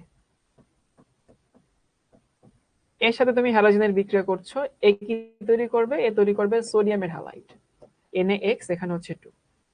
তাহলে এই হচ্ছে আরেকটা রিঅ্যাকশন টাইপ, যে এরা হ্যালোজেনের সাথে বিক্রিয়া করে কি তৈরি করে? হ্যালোজেনের সাথে বিক্রি করে হ্যালাইড তৈরি করে। ওকে, ভালো কথা। এরপর আসি হইতেছে এইটা, তুমি যদি এদের সাথে হাইড্রোজেনের সাথে বিক্রিয়া করো, হাইড্রোজেন নিজেও কিন্তু হচ্ছে গ্রুপ 1 এর একটা মৌল। তারপরও তুমি যদি হাইড্রোজেনের সাথে বিক্রিয়া করো, এখানে লিথিয়াম হাইড্রাইড তৈরি হয়। সমতাকরণ করো, এখানে হচ্ছে হাইড্রোজেন 2টা, এখানে 2 দাও, এখানে 2 দাও। সোডিয়ামকে তুমি যদি হাইড্রোজেনের সাথে বিক্রিয়া করো, এখানে তৈরি করে হচ্ছে সোডিয়ামের হাইড্রাইড। এক্স মানে হচ্ছে হ্যালোজেন, এক্স মানে হ্যালোজেন। একটু কথা বলি, এখানে তুমি যখন হচ্ছে হাইড্রোজেনের সাথে বিক্রিয়া করছো, নর্মালি দেখো যে হাইড্রোজেন ইউজুয়ালি পজিটিভ হয়, তাই না? তুমি প্রায় দেখবা যে এইচ হচ্ছে পজিটিভ হয়। কিন্তু তুমি যখন হাইড্রোজেন কি হইতেছে গ্রুপ 1 এর সাথে বিক্রিয়া করবা, আবারও বলতেছি, তুমি যদি হাইড্রোজেনকে গ্রুপ 1 এর সাথে বিক্রিয়া করবা, তখন ভাই দেখো হাইড্রোজেন কিন্তু এখানে মাইনাস হয়ে যায়। কেন মাইনাস হয়? কারণ বসের উপরে বস থাকে না। নর্মালি হাইড্রোজেন হয় হচ্ছে প্লাস, HCl এ হাইড্রোজেন প্লাস, তারপরে হচ্ছে কি বলে, তুমি যদি বলো HCN এ হাইড্রোজেন হচ্ছে প্লাস। তো ইউজুয়ালি হাইড্রোজেন প্লাস হয়, কিন্তু গ্রুপ 1 এর সাথে হাইড্রোজেন কি হয়? মাইনাস হয়। কারণ হাইড্রোজেন নিজে হয়তো প্লাস, বাট তার থেকে সোডিয়াম বেশি প্লাস, তার থেকে পটাশিয়াম বেশি প্লাস, তার থেকে হইতেছে রুবিনিয়াম বেশি প্লাস। আচ্ছা, লামিয়া আক্তার বলছে হ্যালোজেনটা কি? রামিয়া, হ্যালোজেন হইতেছে গ্রুপ 17 এর যে মৌলগুলো আছে, সেই মৌলগুলোকে বলা হয় হইতেছে হ্যালোজেন। গ্রুপ 17 এর মৌল ফ্লোরিন, ক্লোরিন, ব্রোমিন, আয়োডিন, এদেরকে হ্যালোজেন বলে। এবং হ্যালোজেনকে সংক্ষেপে এক্স দিয়ে প্রকাশ করা হয়। এইটা এখানে হচ্ছে ফ্লোরিন, ক্লোরিন, ব্রোমিন এবং হচ্ছে আয়োডিন, এই চারটাকে হ্যালোজেন বলে। আমার মনে হলো তুমি জীবনে প্রথম নাম শুনছো হয়তো এগুলার। সমস্যা নাই, আস্তে আস্তে আস্তে আস্তে আমরা হচ্ছে এগুলো শেষ করে ফেলবো। তো এরই সাথে সাথে হচ্ছে আমাদের গ্রুপ 1 শেষ হয়ে গেল। এবার একটু মন খুলে শোনো, সেটা হইতেছে যখন তুমি হচ্ছে বই পড়তে যাবা, বই পড়তে গেলে এখানে কিছু ঝামেলা পড়বা। বললাম না সঞ্জিত কুমার গুহ স্যারের বইটা কেউ পড়ো না, কারণ সঞ্জিত কুমার গুহ স্যারের বইতে এইখানে আরো অনেক রিয়েকশন দেওয়া, হয়তোবা আরো প্রায় হচ্ছে হয়তো আরো 7-8টা টাইপের রিয়েকশন দেওয়া আছে। এখন এই 7-8 টাইপের রিয়েকশন যখন দেওয়া থাকে, তুমি যদি এইগুলো পড়তে যাও, বিশ্বাস করো ভাই, তোমার কলেজ লাইফের কোনো না কোনো স্টেজে তুমি সেই রিয়েকশন গুলো পড়বা। কিন্তু এখন হুট করে তুমি যদি হইতেছে সবগুলো রিয়েকশন একবারে পড়তে যাও, তখন কিন্তু তুমি না হচ্ছে পড়া হবে, না সেই পড়াগুলো মনে থাকবে। এই জন্য বলতেছি, এই রিয়েকশন যেগুলো আমি দেখাচ্ছি, পানির সাথে, অক্সিজেনের সাথে, হ্যালোজেনের সাথে আর হাইড্রোজেনের সাথে, এই আমি যে 4টা রিয়েকশন দেখাচ্ছি, এই 4টা রিয়েকশনই তুমি শুধু দেখো, অন্য রিয়েকশনটা পড়ার দরকার নেই। আমি তোমাদেরকে মাঝে মধ্যেই বলি যে বই পড়তে হয় খাতার সাথে মিলাই মিলাই, খাতার সাথে মিলাই মিলাই বই পড়লে বই পড়াটা ইজি মনে হয়। কিন্তু তুমি যদি একেবারে বইটা শুরু থেকে শেষ পর্যন্ত গদবাঁধাভাবে পড়ে যাও, তখন কিন্তু ঝামেলায় পড়বা। আমি সংক্ষেপে রিক্যাপ করে দিই। আমরা পড়ছি এস ব্লক মৌল। এস ব্লক মৌল কোনটা? গ্রুপ 1। ওকে, ভালো কথা। সো গ্রুপ 1 এ কারা কারা আছে? Lithium, sodium, potassium, rubidium, caesium. Hydrogen বাদ হিসাব থেকে সবাই নরম ধাতু, সবাইকে ছুরি দিয়ে কাটা যায়, সবার মেটালিক বন্ড দুর্বল, সবাই বিজারক, সবাই সক্রিয় ধাতু। এবং উপর থেকে নিচের দিকে নামলে সক্রিয়তা বাড়ে, কিন্তু উপর থেকে নিচের দিকে নামলে গলনাঙ্ক আবার কমে। এখন তোমার কাছে মনে হইতে পারে যে ভাইয়া, উপর থেকে নিচের দিকে নামলে গলনাঙ্ক বাড়ে, ধাতুর গলনাঙ্ক হিসাব করলেন, কিন্তু কেন স্ফুটনাঙ্ক হিসাব করলেন না? প্রশ্ন আসতেই পারে যে ধাতুর স্ফুটনাঙ্ক কেন হিসাব করেন না? আচ্ছা, স্ফুটনাঙ্ক হিসাব করা হয় না, দেখো তো ভাই, স্ফুটনাঙ্ক মানে কি? তুমি কোনো জিনিসকে তরল থেকে বাষ্প বানাবা, তাই না? এখন তুমি কি দেখছো যে ধাতুরে কখনো বাষ্প করতে হয় বাস্তব জীবনে? দেখছো কখনো? কি মনে হয়? আমার প্রশ্ন হচ্ছে, তুমি ধাতুরে কখনো কি দেখছো বাস্তব জীবনে এটাকে বাষ্প করতে হয়? তুমি কিন্তু দেখো না এটা, কখনোই তুমি দেখো না। নর্মালি ধাতুকে সর্বোচ্চ কি করতে হয়? তরল করতে হয়। তো যেহেতু ধাতুরে কখনো বাষ্প করতে হয় না, ধাতুর জন্য এই জন্য স্ফুটনাঙ্ক বা বয়লিং পয়েন্টটা রেলেভেন্ট না, বয়লিং পয়েন্টটা প্রাসঙ্গিক না, কারণ আমাদের বাস্তব জীবনে কখনো লাগে না, বুঝছো? এরপর আসি হইতেছে যে এদের কয়েকটা বিক্রিয়া। লিথিয়ামকে পানির সাথে বিক্রিয়া করলে লিথিয়াম হাইড্রোক্সাইড তৈরি হয়, সোডিয়ামকে সোডিয়াম হাইড্রোক্সাইড তৈরি হয়। এরা সবাই পানির সাথে বিক্রিয়া করে হাইড্রোজেন হাইড্রোক্সাইড তৈরি করে, মানে ক্ষার তৈরি করে। এই জন্য এদেরকে বলা হয় ক্ষার ধাতু। এরা সবাই অক্সিজেনের সাথে বিক্রিয়া করে অক্সাইড তৈরি করে, এবং যেহেতু এরা পানির সাথে বিক্রিয়া করে অক্সিজেনের সাথে বিক্রিয়া করে, এই জন্য এদেরকে আমরা কেরোসিনের নিচে রাখা হয়। আর সোডিয়ামটাকে একটু হিট দিলে সোডিয়াম পার অক্সাইড তৈরি করে। পটাশিয়ামকে হিট, এটা সমতাকরণ করিনি আমি, পটাশিয়ামকে হিট দিলে কখনো কখনো তৈরি করে পটাশিয়াম পার অক্সাইড, কখনো কখনো তৈরি করে পটাশিয়াম সুপার অক্সাইড। সো পার অক্সাইড সুপার অক্সাইড এগুলো তুমি পরবর্তীতে পড়বা আর কি। এরপরে হচ্ছে একজন হাসান নামে একজন স্প্যামিং করতেছে যে ফ্রান্সিয়ামকে কেন বাদ দিলেন। আরে বাবা, বললামই তো, ফ্রান্সিয়াম হচ্ছে তেজস্ক্রিয় মৌল। ফ্রান্সিয়ামের ধর্ম নর্মাল না। তুমি ক্লাসে আগে থেকে ছিল না, হুট করে ক্লাসে জয়েন করে এসে ঠাস করে একটা কমেন্ট করলে তো হবে না। কারণ ফ্রান্সিয়াম তেজস্ক্রিয় মৌল, এটা নর্মাল ধর্ম দেখায় না। বিজারক কি? যারা ইলেকট্রন দান করে তারা হচ্ছে বিজারক। এরা হ্যালোজেনের সাথে বিক্রিয়া করে লবণ তৈরি করে, এরা হইতেছে হাইড্রোজেনের সাথে বিক্রিয়া করে হাইড্রাইড তৈরি করে, হাইড্রাইড হইতেছে মাইনাস হয়। একজন জিজ্ঞেস করতেছে মেটালিক বন্ড কি? মেটালিক বন্ড কি এটা ক্লাসে শুরুতে পড়াই দিচ্ছি, প্রথম অংশটুকু রেকর্ড দেখে নিও, তাইলেই বুঝতে পারবা। ভাই কমেন্ট একটু সরে দেন তো। এবার হচ্ছে গ্রুপ 2। না, সরে রাখেন।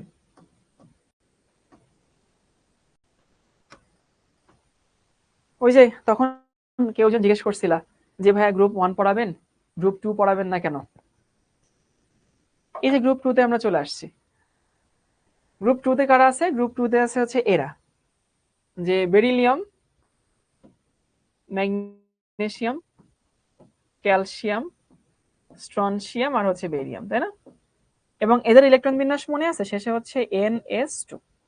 এই হচ্ছে আমাদের এদের ইলেকট্রন বিন্যাস। এন মানে কি? এন মানে যোজনী শক্তি স্তর। NS2 হচ্ছে আমাদের গ্রুপ 2 এর ইলেকট্রন বিন্যাস। Beryllium, magnesium, calcium, strontium, barium. সবার জ্ঞাতার্থে বলতেছি, সবাই আবার আবেগ আপ্লুত হয়ে যাবে না। এইটা হচ্ছে বেরিলিয়াম। অনেকে এই দুটাকে আসলে এক বানাই ফেলে। বেরিলিয়াম, বুঝছো? আর এইটা হচ্ছে বেরিয়াম।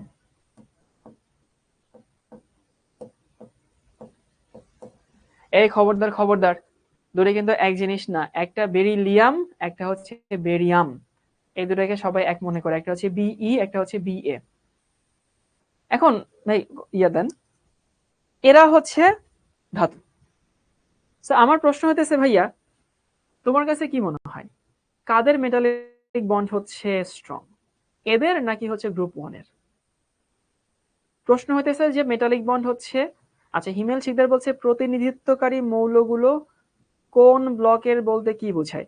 এস ব্লক আর পি ব্লক, এই দুটাকে বলা হয় প্রতিনিধিত্বকারী মৌল, এস ব্লক এবং পি ব্লক।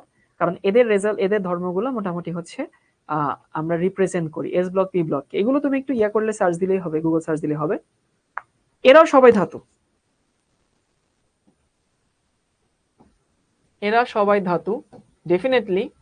এবং এদেরও গলনাঙ্ক কম। টিএম মানে টেম্পারেচার অফ মেল্টিং, গলনাঙ্ক টিএম। তো এদের গলনাঙ্ক হচ্ছে কম, কিন্তু সেই কমের মধ্যে আবার কি বেশি? গ্রুপ 1 থেকে হচ্ছে বেশি। এখন তুমি নিজের বিবেককে প্রশ্ন করো যে ভাইয়া গলনাঙ্ক গ্রুপ 1 থেকে বেশি কেন বেশি? গলনাঙ্ক গ্রুপ 1 থেকে বেশি এই কারণে, গ্রুপ 1 এর মৌলগুলো ইলেকট্রন দেয় ধাতব বন্ধনী হচ্ছে একটা, কিন্তু গ্রুপ 2 এর মৌল কয়টা দেয়? এই যে হাসান আবার স্প্যামিং করতেছে, আরে ভাই হাসান, তোমার পা দুইটা ধরি ভাই। ও বলতেছে এখানে হচ্ছে ইয়ারে কেন বাদ দিলেন, কি বলে যে রেডিয়ামকে কেন বাদ দিলেন? ভাই, ও আগে কমেন্ট করতেছে ফ্রান্সিয়ামরে কেন বাদ দিলেন, আর এখানে কমেন্ট করতেছে রেডিয়ামকে কেন বাদ দিলেন। আমি জানি তুমি জানো যে এর নিচে আরেকটা মৌল আছে, আমি আসলেই জানি তুমি জানো, সো ইটস তোমার ক্রেডিট যে তুমি জানো নিচে আরেকটা মৌল আছে। তুমি যে জানো এটা আমিও জানি আসলে, তাহলে ভাই আপনি কেন নিতেছেন না? ওটা তেজস্ক্রিয় মৌল, আমরা একটা গ্রুপের কমন ধর্ম নিয়ে আলোচনা করতেছি বাবা হাসান, তোমাকেই বলতেছি। তো ওইটা আমাদের রেগুলার মৌল না, এই জন্য আমরা ওরে নেই, বুঝছো? তো ব্যাপারটা এমন না যে শাওন ভাইয়া জানে না নিচে আরেকটা মৌল আছে, আর তুমি যে জানো হ্যাটস অফ, তুমি জানো, গুড, খুবই ভালো, জোস, সেই অস্থির। এবার এখানে আসো, সেটা হতেছে যে এদের মেল্টিং টেম্পারেচার কম কিন্তু আবার গ্রুপ 1 থেকে বেশি। কেন গ্রুপ 1 থেকে বেশি? কারণ হইতেছে যে এদের ধাতব বন্ধন ইলেকট্রন হচ্ছে 2টা, গ্রুপ 1 এর মৌলগুলো ধাতব বন্ধন ইলেকট্রন দেয় হচ্ছে 1টা। ওকে, ভালো কথা। এবার আমাকে বলো তো ভাই, এদের মধ্যে ক্রম করলে সব থেকে বেশি কার হবে?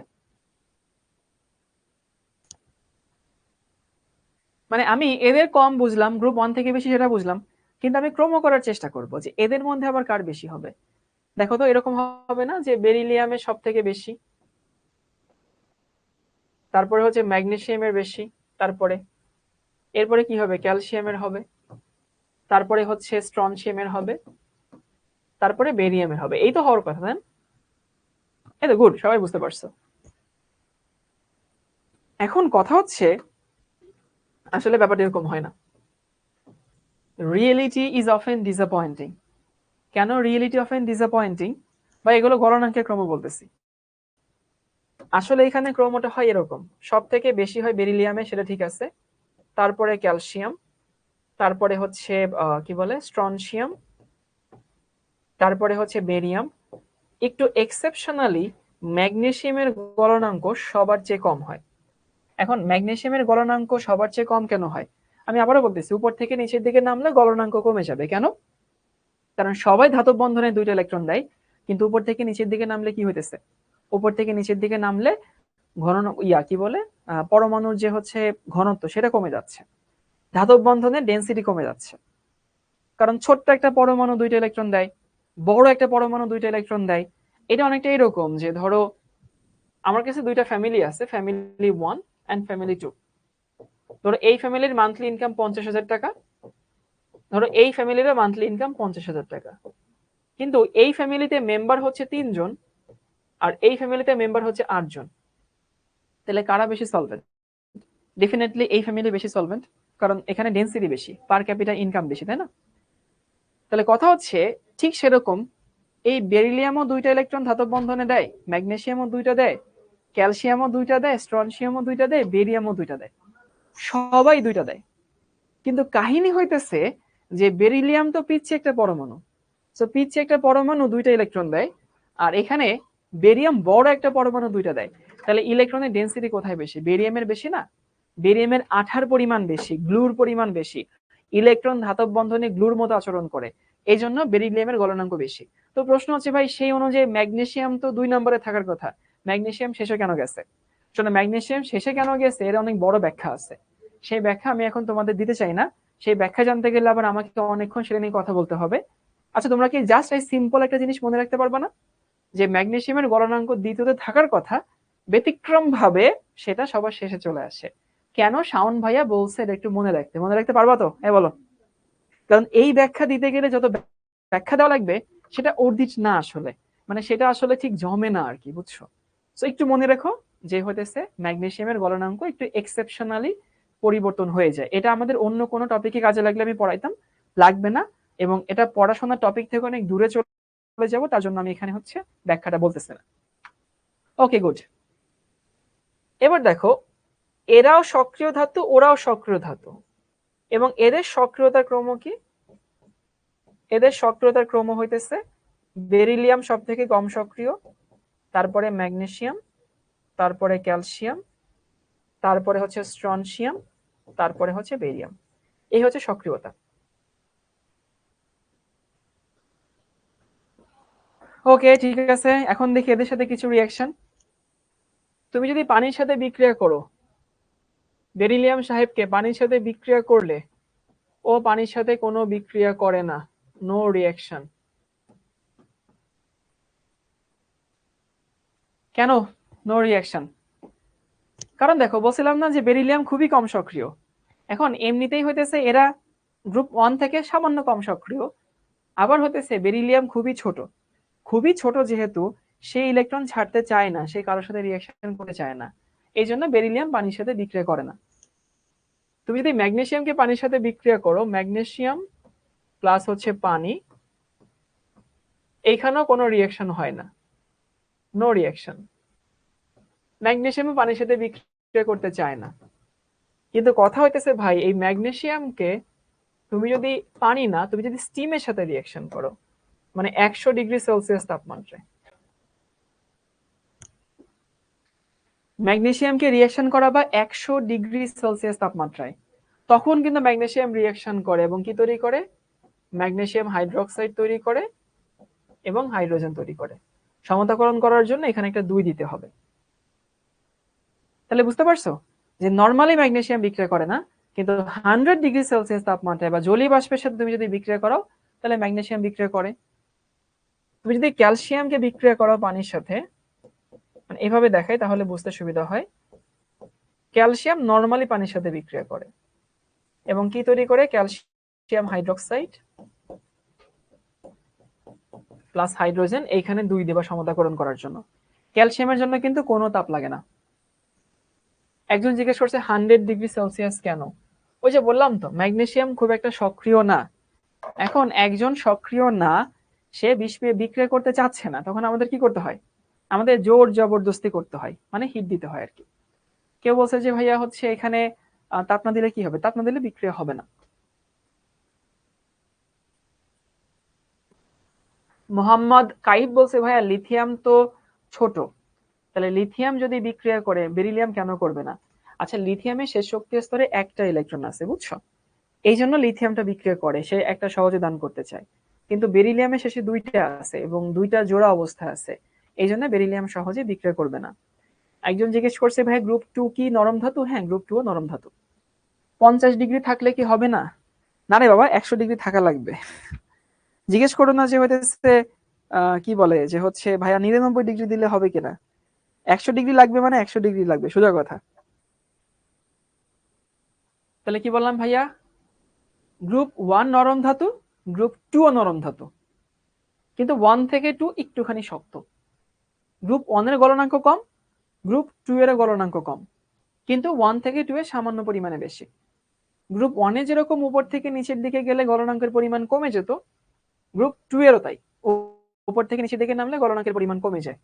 কিন্তু ফ্যাক্ট হচ্ছে যে ম্যাগনেসিয়ামটা একটু এক্সেপশনালি কমে যায়, কারণটা শাওন ভাইয়া বলতে দরকার নেই, মুখস্থ রাখবে একটু।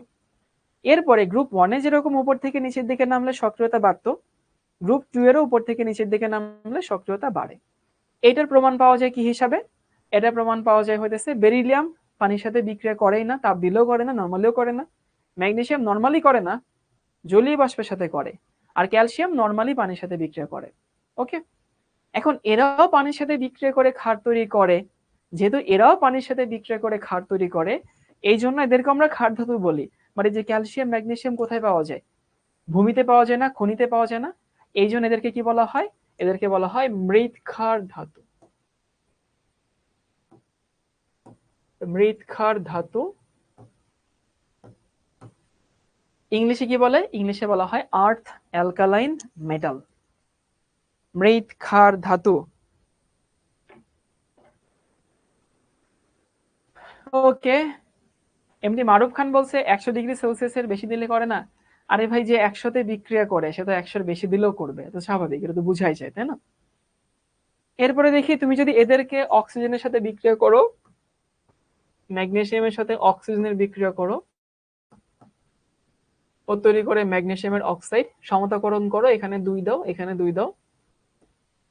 ক্যালসিয়ামের সাথে তুমি যদি অক্সিজেনের বিক্রিয়া করো, ও তৈরি করে ক্যালসিয়ামের অক্সাইড, সমতাকরণ করো, এখানে 2 দাও, এখানেও 2 দাও। তার মানে এরা অক্সিজেনের সাথে বিক্রিয়া করে কি তৈরি করে? অক্সাইড তৈরি করে। তারপরে তুমি যদি হাইড্রোজেনের সাথে বিক্রিয়া করো, ম্যাগনেসিয়াম প্লাস হাইড্রোজেন, এখানে তৈরি করে হচ্ছে ম্যাগনেসিয়াম হাইড্রাইড MgH2। ক্যালসিয়ামকে তুমি যদি হাইড্রোজেনের সাথে বিক্রিয়া করো, তৈরি করে ক্যালসিয়াম হাইড্রাইড। এইখানেও কিন্তু হাইড্রোজেন নেগেটিভলি চার্জড হয়। আচ্ছা, মিসবা বলছে স্যার স্ট্রনশিয়াম বেরিয়াম কি পানির সাথে বিক্রিয়া করে না? হ্যাঁ, ওরা পানির সাথে বিক্রিয়া করে। ক্যালসিয়াম যদি করে নিচের গুলোতে আরো তাড়াতাড়ি করবে, তাই না? তারপরে হচ্ছে বেরিলিয়াম করে না। না, বেরিলিয়ামও করে। যদি কেউ পানির সাথে কোনো স্পেসিফিক রিয়াকশন ধরো কেউ না করে, তখন সেগুলো হচ্ছে আমরা আলাদা করে বলে দিই। এখন এখানে কিছু কথা আছে। এরকম রিয়াকশন বইয়ে অনেক আছে। আমরা কিন্তু যখন এই যে বিভিন্ন ব্লগ পড়তেছি, তখন কিন্তু জাস্ট ওভারভিউ দিয়ে যাচ্ছি যে এই ব্লকে কারা কারা আছে, তারা কি কি ধর্ম দেখে। আবারও বলতেছি, জাস্ট আমরা ওভারভিউ দিয়ে যাচ্ছি। এমন কোনো কথা নাই যে একটা ব্লগ সম্পর্কে আমরা সবকিছু পড়ছি। তুমি যখন পর্যায়বৃত্ত ধর্ম পড়বা, তখন এমনিতে এখানকার আরো অনেক কিছু পড়বা। সবাইকে আমার কথা বুঝতে পারছো? যে আমরা কিন্তু এখানে কোনো ব্লক সব পড়ছি না, কোন ব্লকে কি করা হয় জাস্ট তার একটা ওভারভিউ দিয়ে যাচ্ছি, এই হচ্ছে আমাদের কথা। এরপরে তুমি যদি এদেরকে হ্যালোজেনের সাথে বিক্রিয়া করো, ধরো হচ্ছে আমি ম্যাগনেসিয়ামকে দেখাইলাম হ্যালোজেন X2, মানে ধরো ক্লোরিন, ও কি তৈরি করে? Mgx2 তৈরি করে। তুমি যদি ক্যালসিয়ামকে দেখাও X2, তাহলে ও তৈরি করে ক্যালসিয়াম হ্যালাইড CaX2, এই বস্তু তৈরি করে।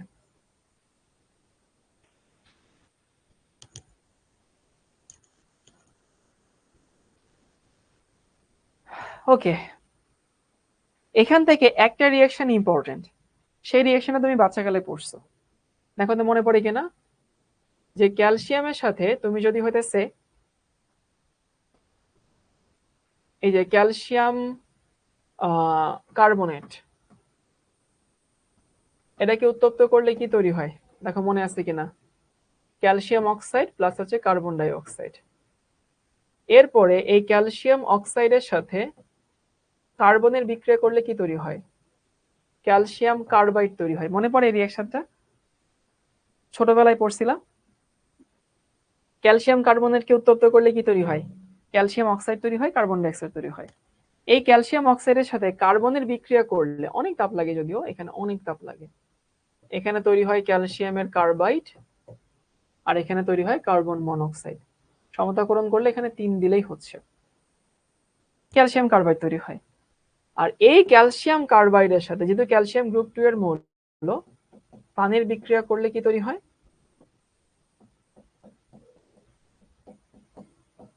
ক্যালসিয়ামের সাথে যাবে হাইড্রোক্সাইড,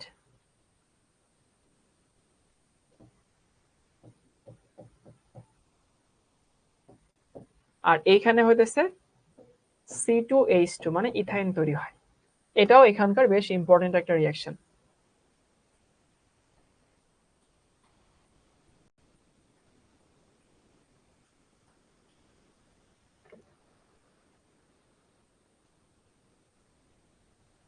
সবাই একটু তুলে নাও।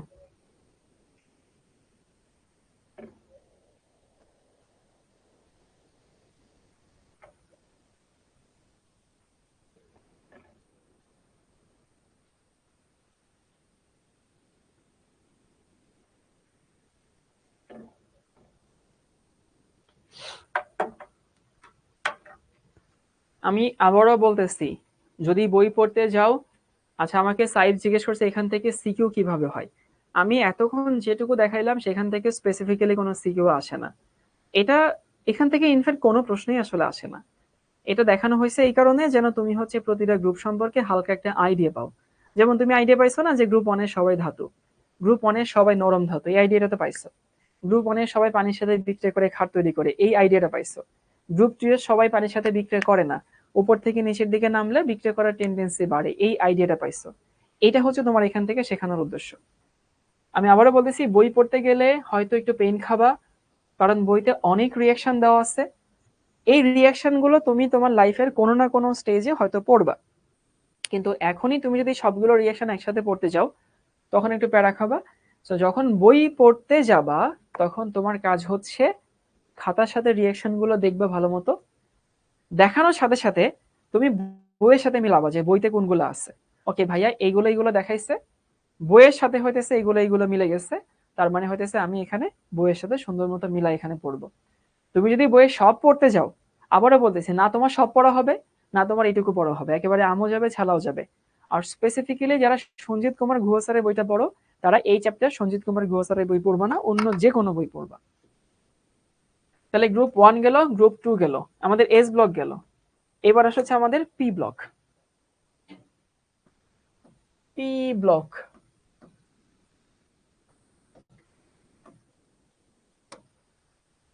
তোমাদের কি মনে আছে যে পি ব্লক কারা কারা মিলে তৈরি? পি ব্লক তৈরি হইতেছে কারা কারা মিলে? একটা হইতেছে গ্রুপ 13 থেকে শুরু করে গ্রুপ 18 পর্যন্ত, তাই না? এই হচ্ছে আমাদের পি ব্লক। এবং এর সংখ্যা কয়টা? এর সংখ্যা হচ্ছে 36টা। এবং তুমি যদি এদেরকে হচ্ছে ইলেকট্রন বিন্যাস করো, এদের কমন ইলেকট্রন বিন্যাস, সেটা কত হয়? ধরো যদি NS2 আর NP 1 থেকে 6। আমি এর একটু বুঝাই দিই যে কেমন হয়। N কি জিনিস ভাইয়া? এখানে N হইতেছে যোজনী শক্তি স্তর, N হচ্ছে যোজনী শেল বা যোজনী স্তর। অনেকে মনে করতে পারে যে ভাইয়া এইখানে হচ্ছে কি কি পড়বো। প্রথম কথা হচ্ছে যদি কয়েকটা উদাহরণ দেখে, কার্বনের ইলেকট্রন বিন্যাস কত? 1s2 2s2 2p হচ্ছে 2। দেখো এই যে এর সাথে কিন্তু মিলে যায়, 2s2 2p2 মিলে গেছে। আচ্ছা, মৌসুমী জানেন বলছে পি কি ভাইয়া? পি হচ্ছে একটা অ্যালফাবেট ভাইয়া, দেখবে এবিসিডির মধ্যে P Q R S T আছে। নাইট্রোজেন তুমি যদি নাও তাহলে দেখো এইটা 1s2 2s2 2p3, এই যে দেখো এর সাথে কিন্তু মিলে যাবে। হ্যাঁ, ফল পাকাইতে ক্যালসিয়াম কার্বাইড ব্যবহৃত হয়। নূর মোহাম্মদ বলছে যোজনী স্তর কি? যোজনী স্তর মানে শেষ শক্তি স্তর। তুমি যদি হচ্ছে ক্লোরিন নাও তাহলে 17 তো 1s2 2s2 2p6 3s2 3p5, মানে এখানে n হচ্ছে আমাদের 3, এখানে n হচ্ছে 2, এখানে n হচ্ছে 2। তো সোজা কথা, তুমি যে মৌলটাই নাও না কেন, যে মৌলটাই নাও না কেন, সেই মৌলটাতে হচ্ছে তুমি দেখবা যে এখানে হচ্ছে NS2 NP1 থেকে 6। সুবহানা বলছে পানিকে ভেঙে কেন লিখছেন? আমরাও কি তাই করব? ভেঙে লিখছি যেন তুমি হচ্ছে সহজে মনে রাখতে পারো, তার জন্য। অনেকেত অনেকেত সে কে জিজ্ঞেস করছে এটা? অনিক আহমেদ। অনিকেত ভাইয়া এফ ব্লক সমান 28টা বলে। এফ ব্লক তো ওই যে, আচ্ছা অনিক আহমেদ ও মিন করতেছে অনেকে তো ভাইয়া এফ ব্লক সমান 28টা বলে, বানান বানান ঠিক করে নাই। মেন কথা হচ্ছে যে গতকালকে অনেকবার বলছি ভাই, তুমি গতকালকে ক্লাসে হয়তো ছিল না। ওই অনেকেত যে 28টা বলে, সেই অনেকেত হচ্ছে সঞ্জিত কুমার গুহা স্যারের বইটা ফলো করে, কিন্তু সঞ্জিত কুমার গুহা স্যারের বই অনুযায়ী পরীক্ষায় আসে না। এই জন্য হইতেছে ওইটা আমরা বাদ দিই, বুঝছো? যে অনেকেত লিখছো আর কি। আর এসব কমেন্ট টমেন্ট করো, বানান বানান ঠিক করবা না, হ্যাঁ? উল্টা পাল্টা কমেন্ট করো, তা আবার হইতেছে সবাই ভুলভাল স্প্যামিং করে দাও। স্প্যামিং করবা তো সুন্দর করে সঙ্গে মানে কি বলে ভালো মতো লিখে, তারপরে হচ্ছে পানি ভাঙলে কখন কি হয়? পানি ভাঙলে হইতেছে এইচ এক জায়গায় যায়, ও এইচ হচ্ছে আরেক জায়গায় যায়। কেমিস্ট্রি বই কোনটা ভালো? কেমিস্ট্রি বই যে কোনো কিছু ভালো। হাজার স্যারের বই কিনতে পারো। আমি পার্সোনালি হচ্ছে লিঙ্কন স্যারের বই পছন্দ করি আর কবির স্যারের বই পছন্দ করি, যে দুইটা বই সহজ। তোমাদেরকে এখানে যে গুহা স্যারের বই পড়তে না করছি কারণ গুহা স্যারের বইটা কঠিন। কেউ যদি পড়ে হজম করতে পারো তাহলে আমার কোনো সমস্যা নেই। সবাইকে এটুকু বুঝতে পারছো যে 36টা মৌল, তারপর হচ্ছে 13 থেকে 18 পর্যন্ত। অনেকে জিজ্ঞেস করে যে ভাই হিলিয়ামকে কেন হচ্ছে বাদ দিলেন না? হিলিয়াম তো বাদ তুমি জানো, বাট হিলিয়াম না কোনো নর্মাল তো ধর্ম দেখায় না, এই জন্য ওটাকে আমরা ধর্মের মধ্যে আনি না। প্রথমে আসো গ্রুপ 13, এবং আমরা কিন্তু কি পড়বো? খবরদার ওভারভিউ পড়বো, আমরা কিন্তু পুরোপুরি পড়বো না, জাস্ট দেখে যাব। এখানে কারা কারা আছে গ্রুপ 13-এ? বোরন আছে, অ্যালুমিনিয়াম আছে, গ্যালিয়াম আছে, জিএ, ইন্ডিয়াম আছে আর থ্যালিয়াম আছে। So boron, aluminium, gallium, indium, thallium, এর মধ্যে পড়বো কোন দুইটা নিয়ে? এই দুটো নিয়ে, বোরন এবং অ্যালুমিনিয়াম, জাস্ট এই দুটো নিয়ে পড়াশোনা করবো। ওকে, এখন বোরন অ্যালুমিনিয়ামের ক্ষেত্রে ধরো বোরন ক্লোরিনের সাথে কি তৈরি করে BCl3, আর অ্যালুমিনিয়াম তৈরি করে হচ্ছে AlCl3, তাই না? তুমি যদি হচ্ছে ইলেকট্রন বিন্যাস করো তাহলে কি দাঁড়ায়? দাঁড়ায় হইতেছে এইটা। বোরন দেখো ভাই 1s2 2s2 2p1। অ্যালুমিনিয়ামের ক্ষেত্রে কি দাঁড়ায় 1s2 2s2 2p6 3s2 3p1। মানে আমি বলতে চাচ্ছি বোরনের শেষে আছে 3টা ইলেকট্রন, দেখো ভাই, আর অ্যালুমিনিয়ামের শেষে আছেও 3টা ইলেকট্রন। তাহলে এটার সংকেত কি হবে? এটার সংকেত হবে হচ্ছে এরকম, বোরন ট্রাইক্লোরাইড। আর এটার সংকেত সেরকম হবে, খালি বোরনের জায়গায় হবে হচ্ছে অ্যালুমিনিয়াম, এই তো।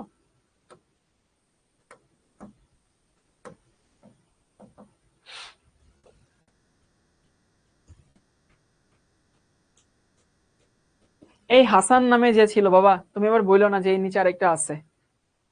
এখন কথা হচ্ছে যে বোরন ট্রাইক্লোরাইড তৈরি করে, অ্যালুমিনিয়াম ট্রাইক্লোরাইড তৈরি করে। আমাকে বলতে ভাই এখানে কি অষ্টক বোরন হয়েছে? তোমরা কি জানো যে হইতেছে কোনো একটা পরমাণুতে, কোনো একটা বন্ধনে 2টা করে ইলেকট্রন থাকে? যে কোনো পরমাণুতে 2টা করে ইলেকট্রন থাকে। এই বন্ধনটা এখানে 2টা ইলেকট্রন, এইখানে 2টা ইলেকট্রন, এইখানে 2টা ইলেকট্রন, এইখানে 2টা ইলেকট্রন, এইখানে 2টা ইলেকট্রন, এইখানে হচ্ছে 2টা ইলেকট্রন। তাহলে প্রতিটা পরমাণু শেষে 2টা করে ইলেকট্রন আছে। তাহলে এইখানে বোরনের শেষে ইলেকট্রন কয়টা? 6টা। এইখানেও বোরনের শেষে ইলেকট্রন কয়টা? 6টা। তাহলে বোরনের শেষে এইখানেও 6টা ইলেকট্রন, এইখানেও 6টা ইলেকট্রন, মানে এগুলোকে আমরা কি বলি? অষ্টকের সংকোচন ঘটে। অষ্টক সংকোচন। তাহলে মনে রাখো বোরন ট্রাইক্লোরাইড আর অ্যালুমিনিয়াম ট্রাইক্লোরাইড, এখানে অষ্টকের সংকোচন হয়। সাইফ জিজ্ঞেস করছে যে ভাইয়া এখান থেকে কি কি সিকিউ আসে। সাইফ তোমার উত্তর আগেও দিছি, এখান থেকে স্পেসিফিক্যালি কোনো সিকিউ এখনো আসে না। সিকিউ আসার জায়গা এখনো আমরা যাইনি, আস্তে আস্তে যাব, একটু ওয়েট করো। তোমার উত্তর হচ্ছে, তোমার কাজ হচ্ছে উত্তর খোঁজা, প্রশ্ন খোঁজা তোমার কাজ না আর কি। তাহলে আবার বলতেছি বোরন অ্যালুমিনিয়াম, বোরনের শেষে হচ্ছে ইলেকট্রন থাকে কয়টা? বোরনের শেষে ইলেকট্রন থাকে 3টা, অ্যালুমিনিয়ামের শেষে ইলেকট্রন থাকে 3টা। তো সে যখন ক্লোরিনের সাথে যৌগ তৈরি করে তার একটা তো অষ্টক পূরণ হয় না, তার মানে হইতেছে এগুলোকে অষ্টক সংকোচন বলে। ওকে, এরপরে আবার মনে রাখবা যে প্রকৃতিতে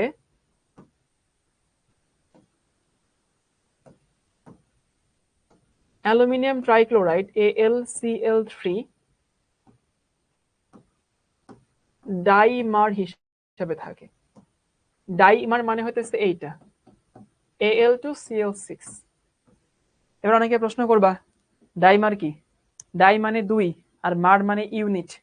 তো দেখো এর 2টা করলে এরকম হয় না? প্রকৃতিতে অ্যালুমিনিয়াম ট্রাইক্লোরাইড ডাইমার হিসাবে থাকে। সো ডাইমার হিসাবে থাকে।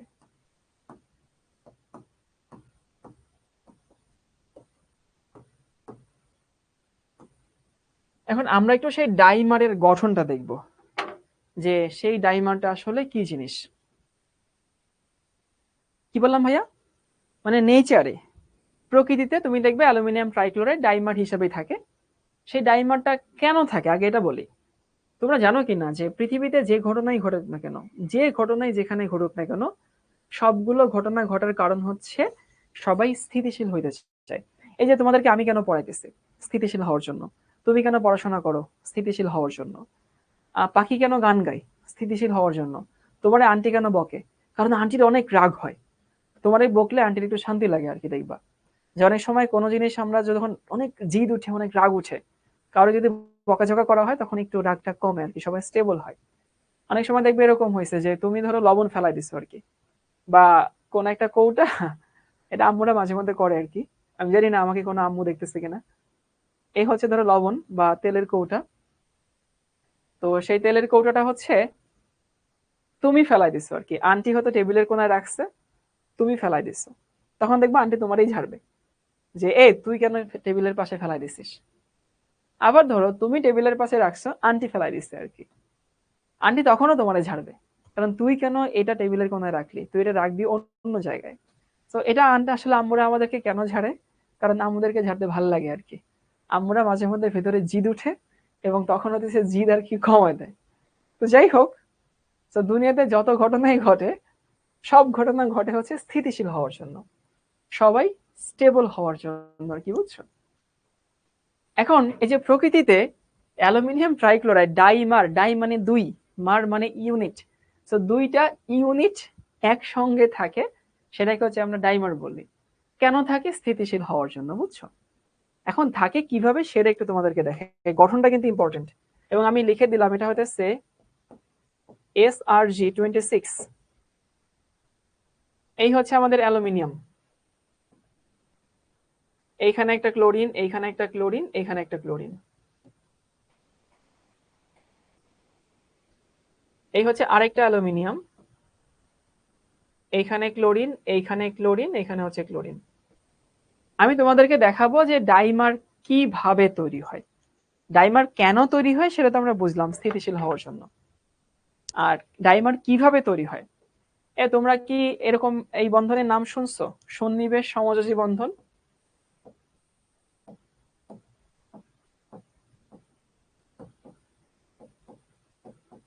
সন্নিবেশ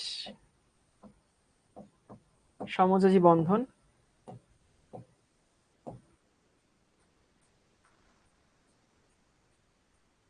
আচ্ছা, অনেকে জিজ্ঞেস করছে SRG26 মানে কি। এস এ হচ্ছে শাওন, আর এ হচ্ছে রেজা, জিতে হচ্ছে গ্যারান্টেড, মানে শাওন রেজা গ্যারান্টেড। 24 সালে তোমাদের আসবে, দেখবা এটা।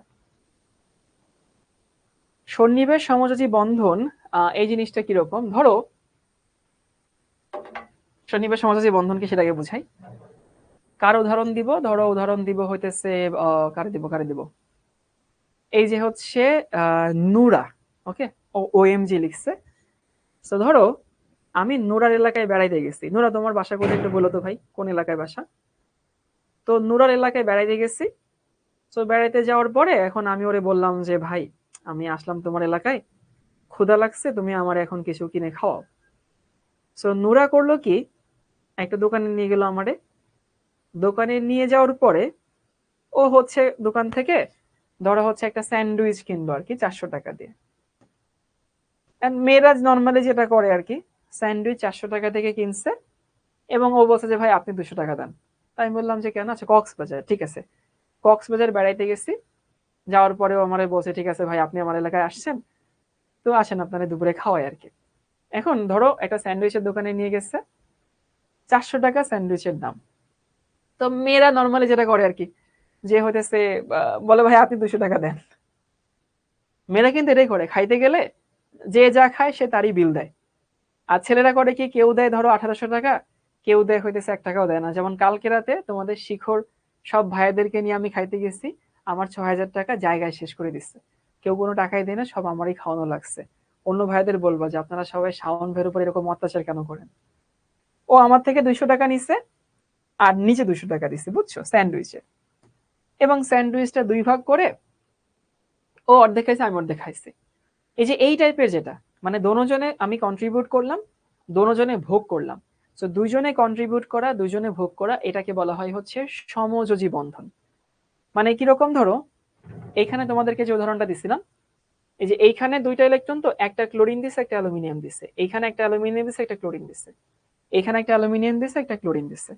তার মানে হইতেছে সবাই শেয়ার করে, সবাই ভোগ করে, তাই সমযোজী বন্ধন। এরপর হচ্ছে আরেকটা কেস, ধরো যেমন ধরো আমি হচ্ছে এই যে রায়হানের বাড়িতে গেলাম। রায়হান বছর হোমওয়ার্ক নাকি অ্যাপ্রুভ হয় না। রায়হান, তোমার এলাকা কোথায় একটু বলে দিও তো। তো রায়হানের এলাকায় গেছি, এলাকায় গিয়ে বললাম যে ভাই দুপুরবেলা আইসি, অনেক ক্ষুধা লাগছে, তুমি আমারে কিছু খাও। তো রায়হান আমারে হচ্ছে দোকানে নিয়ে গেছে। দোকানে নিয়ে বলতেছে যে ঠিক আছে ভাই, এখানে স্যান্ডউইচ আছে, আমরা স্যান্ডউইচ নেই। মনে করো না যে রাহান বিল দিচ্ছে। রাহান করলো কি, আমার কাছ থেকে 400 টাকা নিল। ও নিজে কোনো বিল দিল না, বলতেছে ভাই আপনি বড় ভাই মানুষ আইছেন, আপনি বিল দেন না, আমি খাই আর কি। বরিশাল আর কি, আছে ঠিক আছে, যাইতে নদী আইতে খাল, মগবাড়ি বরিশাল। এখন এই 400 টাকা আমি দিলাম, দিয়ে স্যান্ডউইচ কিনলাম এবং হাফ হাফ করে ভাগ করে খাইলাম। আগেও কিন্তু হাফ হাফ করে ভাগ করে খাইছি, এখনো কিন্তু হাফ হাফ করে ভাগ করে খাইছি। কিন্তু এখন সব টাকাটা আমি দিছি। এই বন্ধনকে বলা হয় সন্নিবেশ সমযোজী বন্ধন। মানে সন্নিবেশ বন্ধনে শেষেও কিন্তু সমযোজী বন্ধন আছে, বাট সমযোজী বন্ধনে কি হয়, এও কন্ট্রিবিউট করে, ও কন্ট্রিবিউট করে, বুঝো কিনা? এও কন্ট্রিবিউট করে, ও কন্ট্রিবিউট করে, দোনোজনে কন্ট্রিবিউট করে, দোনোজনে ভোগ করে। মানে এই দুইটা ইলেকট্রন, এখানে একটা এখানে একটা, অ্যালুমিনিয়াম একটা দিছে, ক্লোরিন একটা দিছে, এবং সেই দুইটা এদের মধ্যেই ঘোরাফেরা করতেছে। এটাকে বলা হয় কি বন্ধন? এটাকে বলা হয় হইতেছে সমযোজী বন্ধন।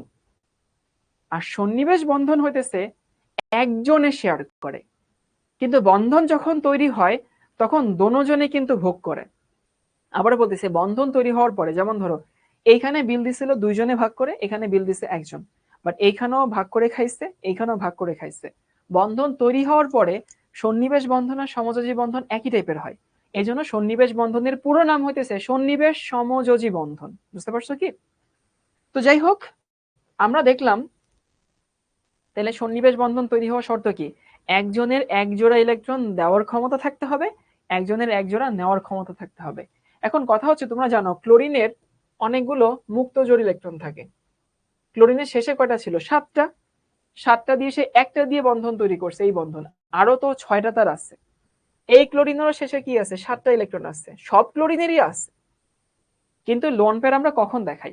লোন পেয়ার দেখাই যখন লোন পেয়ার কাজে লাগে। তো তখন কি হয়, এই অ্যালুমিনিয়ামের যেহেতু অষ্টক সংকোচন আছে, তোমাকে বললাম দেখো, তো এই ক্লোরিন এই অ্যালুমিনিয়ামের সাথে একটা সন্নিবেশ বন্ধন গঠন করে। সন্নিবেশ বন্ধনকে তীর চিহ্ন দিয়ে প্রকাশ করা হয়।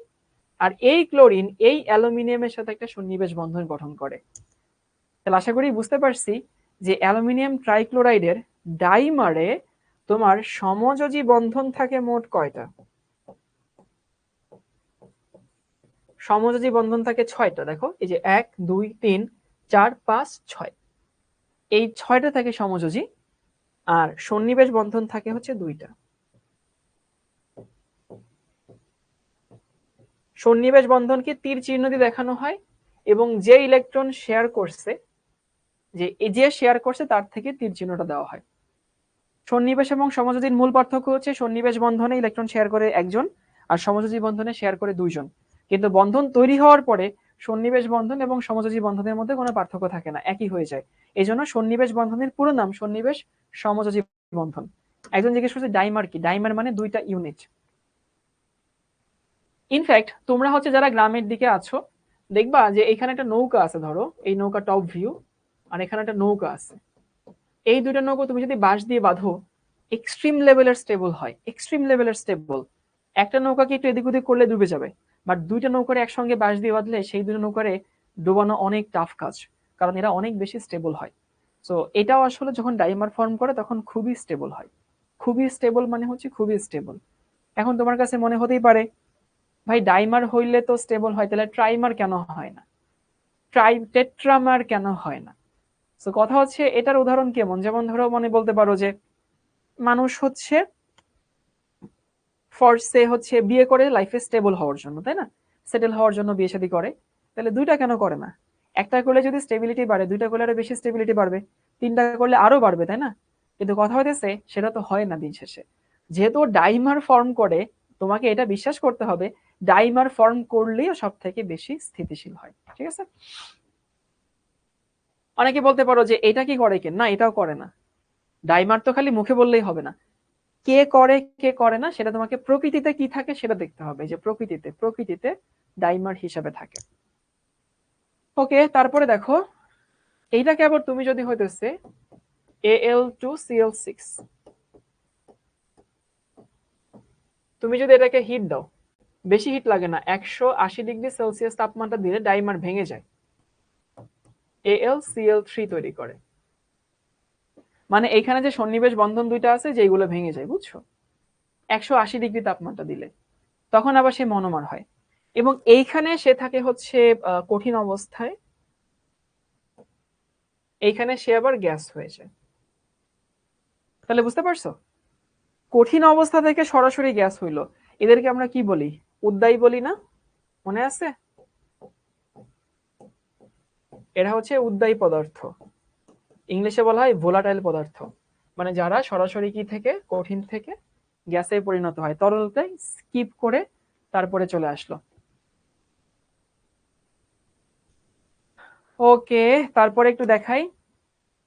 তুমি যদি বোরনের সাথে বোরন নাইট্রোজেনের বিক্রিয়া করো, এটা 900°C তাপমাত্রা লাগে। বোরনের যোজনী 3, নাইট্রোজেনের যোজনীও কিন্তু 3। তাহলে বোরনের যোজনী 3, নাইট্রোজেনের যোজনীও 3, এরা তৈরি করে হতেছে বোরন নাইট্রাইট, BN। সমতাকরণ করলে এখানে একটা 2 দাও, এখানে 2 দিলে এখানে একটা 2 দিতে হয়। প্রশ্ন আসতে পারে বোরন নাইট্রাইট, এটার নাম হচ্ছে বোরন নাইট্রাইট। নাইট্রাইট এর একটা বৈশিষ্ট্য আছে। বোরন নাইট্রাইট প্রকৃতিতে এরকম ভাবে থাকে, নাইট্রোজেন, এখানে হচ্ছে বোরন, নাইট্রোজেন, এখানে হচ্ছে বোরন, এখানে হচ্ছে উল্টাপাল্টা ফেলছি, এখানে নাইট্রোজেন, এখানে হচ্ছে বোরন, এখানে নাইট্রোজেন, এখানে হচ্ছে বোরন, এরকম থাকে, বুঝছো? দেখতে অনেকটা দেখো তো বেনজিনের মতো মনে হয় কিনা। বোরন নাইট্রাইট নেচারে এভাবে থাকে, তিনটা, এখানে হচ্ছে 3টা ইউনিট একসঙ্গে আছে। এখানে 900° কেন হইলো? যে বিক্রিয়া, সব বিক্রিয়া তো তাপ ছাড়া হয় না বল, তো যে বিক্রিয়াতে যেরকম তাপ লাগে আর কি। এইটার ভৌত ধর্ম অনেকটা গ্রাফাইটের মতো, এর ভৌত ধর্ম অনেকটা হইতেছে পেন্সিলের শেষে যেটা থাকে সেটার মতো, এই জন্য এটাকে বলা হয় অজৈব গ্রাফাইট। অজৈব গ্রাফাইট, ইনঅর্গানিক গ্রাফাইট বলে। এটুকুই ছিল হচ্ছে আমাদের গ্রুপ 13 সম্পর্কে পড়াশোনা। তাইলে আমরা কি কি শিখলাম? আমরা শিখলাম হইতেছে এইটা, যে গ্রুপ 13-এ আছে হচ্ছে বোরন, অ্যালুমিনিয়াম, গ্যালিয়াম, ইন্ডিয়াম, থেলিয়াম। সেখানে বোরন এবং নাইট্রোজেনকে নিয়ে পড়াশোনা করছি। এরা হ্যালোজেনের সাথে মিলে বোরন হ্যালাইড, নাইট্রাইট কি বলে অ্যালুমিনিয়াম হ্যালাইড তৈরি করে, সেগুলোতে অষ্টক পূরণ হয় না। অষ্টক পূরণ হয় না কেন? কারণ বোরনের শেষে 3টা ইলেকট্রন আছে, অ্যালুমিনিয়ামের শেষেও 3টা ইলেকট্রন আছে। তাহলে বোরনের শেষেও 3টা ইলেকট্রন, অ্যালুমিনিয়ামের শেষেও 3টা ইলেকট্রন, ওরা যদি বন্ধন তৈরি করে তাহলে এইখানে 3 আর 3 মিলে 6 হইলো, মানে অ্যালুমিনিয়ামের একটা, ক্লোরিনের একটা, অ্যালুমিনিয়ামের একটা, ক্লোরিনের একটা, অ্যালুমিনিয়ামের একটা, ক্লোরিনের একটা, তাহলে 6টা ইলেকট্রন হইলো, মানে 8টা হইলো না, এটাকে আমরা অষ্টক সংকোচন বলি। ওকে, তারপরে প্রকৃতিতে অ্যালুমিনিয়াম ট্রাইক্লোরাইড ডাইমার তৈরি করে। এই যে এই হচ্ছে একটা অ্যালুমিনিয়াম ক্লোরাইড, এই হচ্ছে একটা অ্যালুমিনিয়াম ক্লোরাইড। এখন এই ক্লোরিনের এক্সট্রা লোন পেয়ার আছে, মুক্ত জোড় ইলেকট্রন আছে, আর অ্যালুমিনিয়ামের ঘাটতি আছে, তখন এদের মধ্যে সন্নিবেশ বন্ধন তৈরি হয়। এখন পার্থক্য হচ্ছে, আবার সবাইকে একটু বলে দিই, এইখানে 2টা ইলেকট্রন আছে, সেই 2টা ইলেকট্রনের একটা অ্যালুমিনিয়াম শেয়ার করে, একটা ক্লোরিন শেয়ার করে। কিন্তু এইখানে যে 2টা ইলেকট্রন আছে, সেই 2টাই কিন্তু ক্লোরিন শেয়ার করে। বাট বন্ধন যখন তৈরি হয়ে যাবে, তখন এই 2 টাইপের বন্ধনের মধ্যে পার্থক্য করাই যায় না, 2 টাইপের বন্ধন একই টাইপের বন্ধন হয়। এজন্য সন্নিবেশ বন্ধনের পুরো নাম সন্নিবেশ সমযোজী বন্ধন। এবং সেখানে বলছিলাম এখানে মোট সমযোজী কয়টা, 1 2 3 4 5 6, আর সন্নিবেশ সমযোজী বন্ধন 2টা, এইটা একটা আর হচ্ছে এইটা একটা। এই যে জিশান সন্নিবেশ 6 কিভাবে, কান নিয়েছে চিলে, কান নিয়েছে চিলে, ব্রো সন্নিবেশ 2টা, 6টা না। আগে দেখো কি প্রশ্ন করতেছে। এই ডাইমারটা তুমি যদি, হ্যাঁ না, 180°C তাপমাত্রা তো ডাইমার ভেঙে মনোমার হয়ে যায়।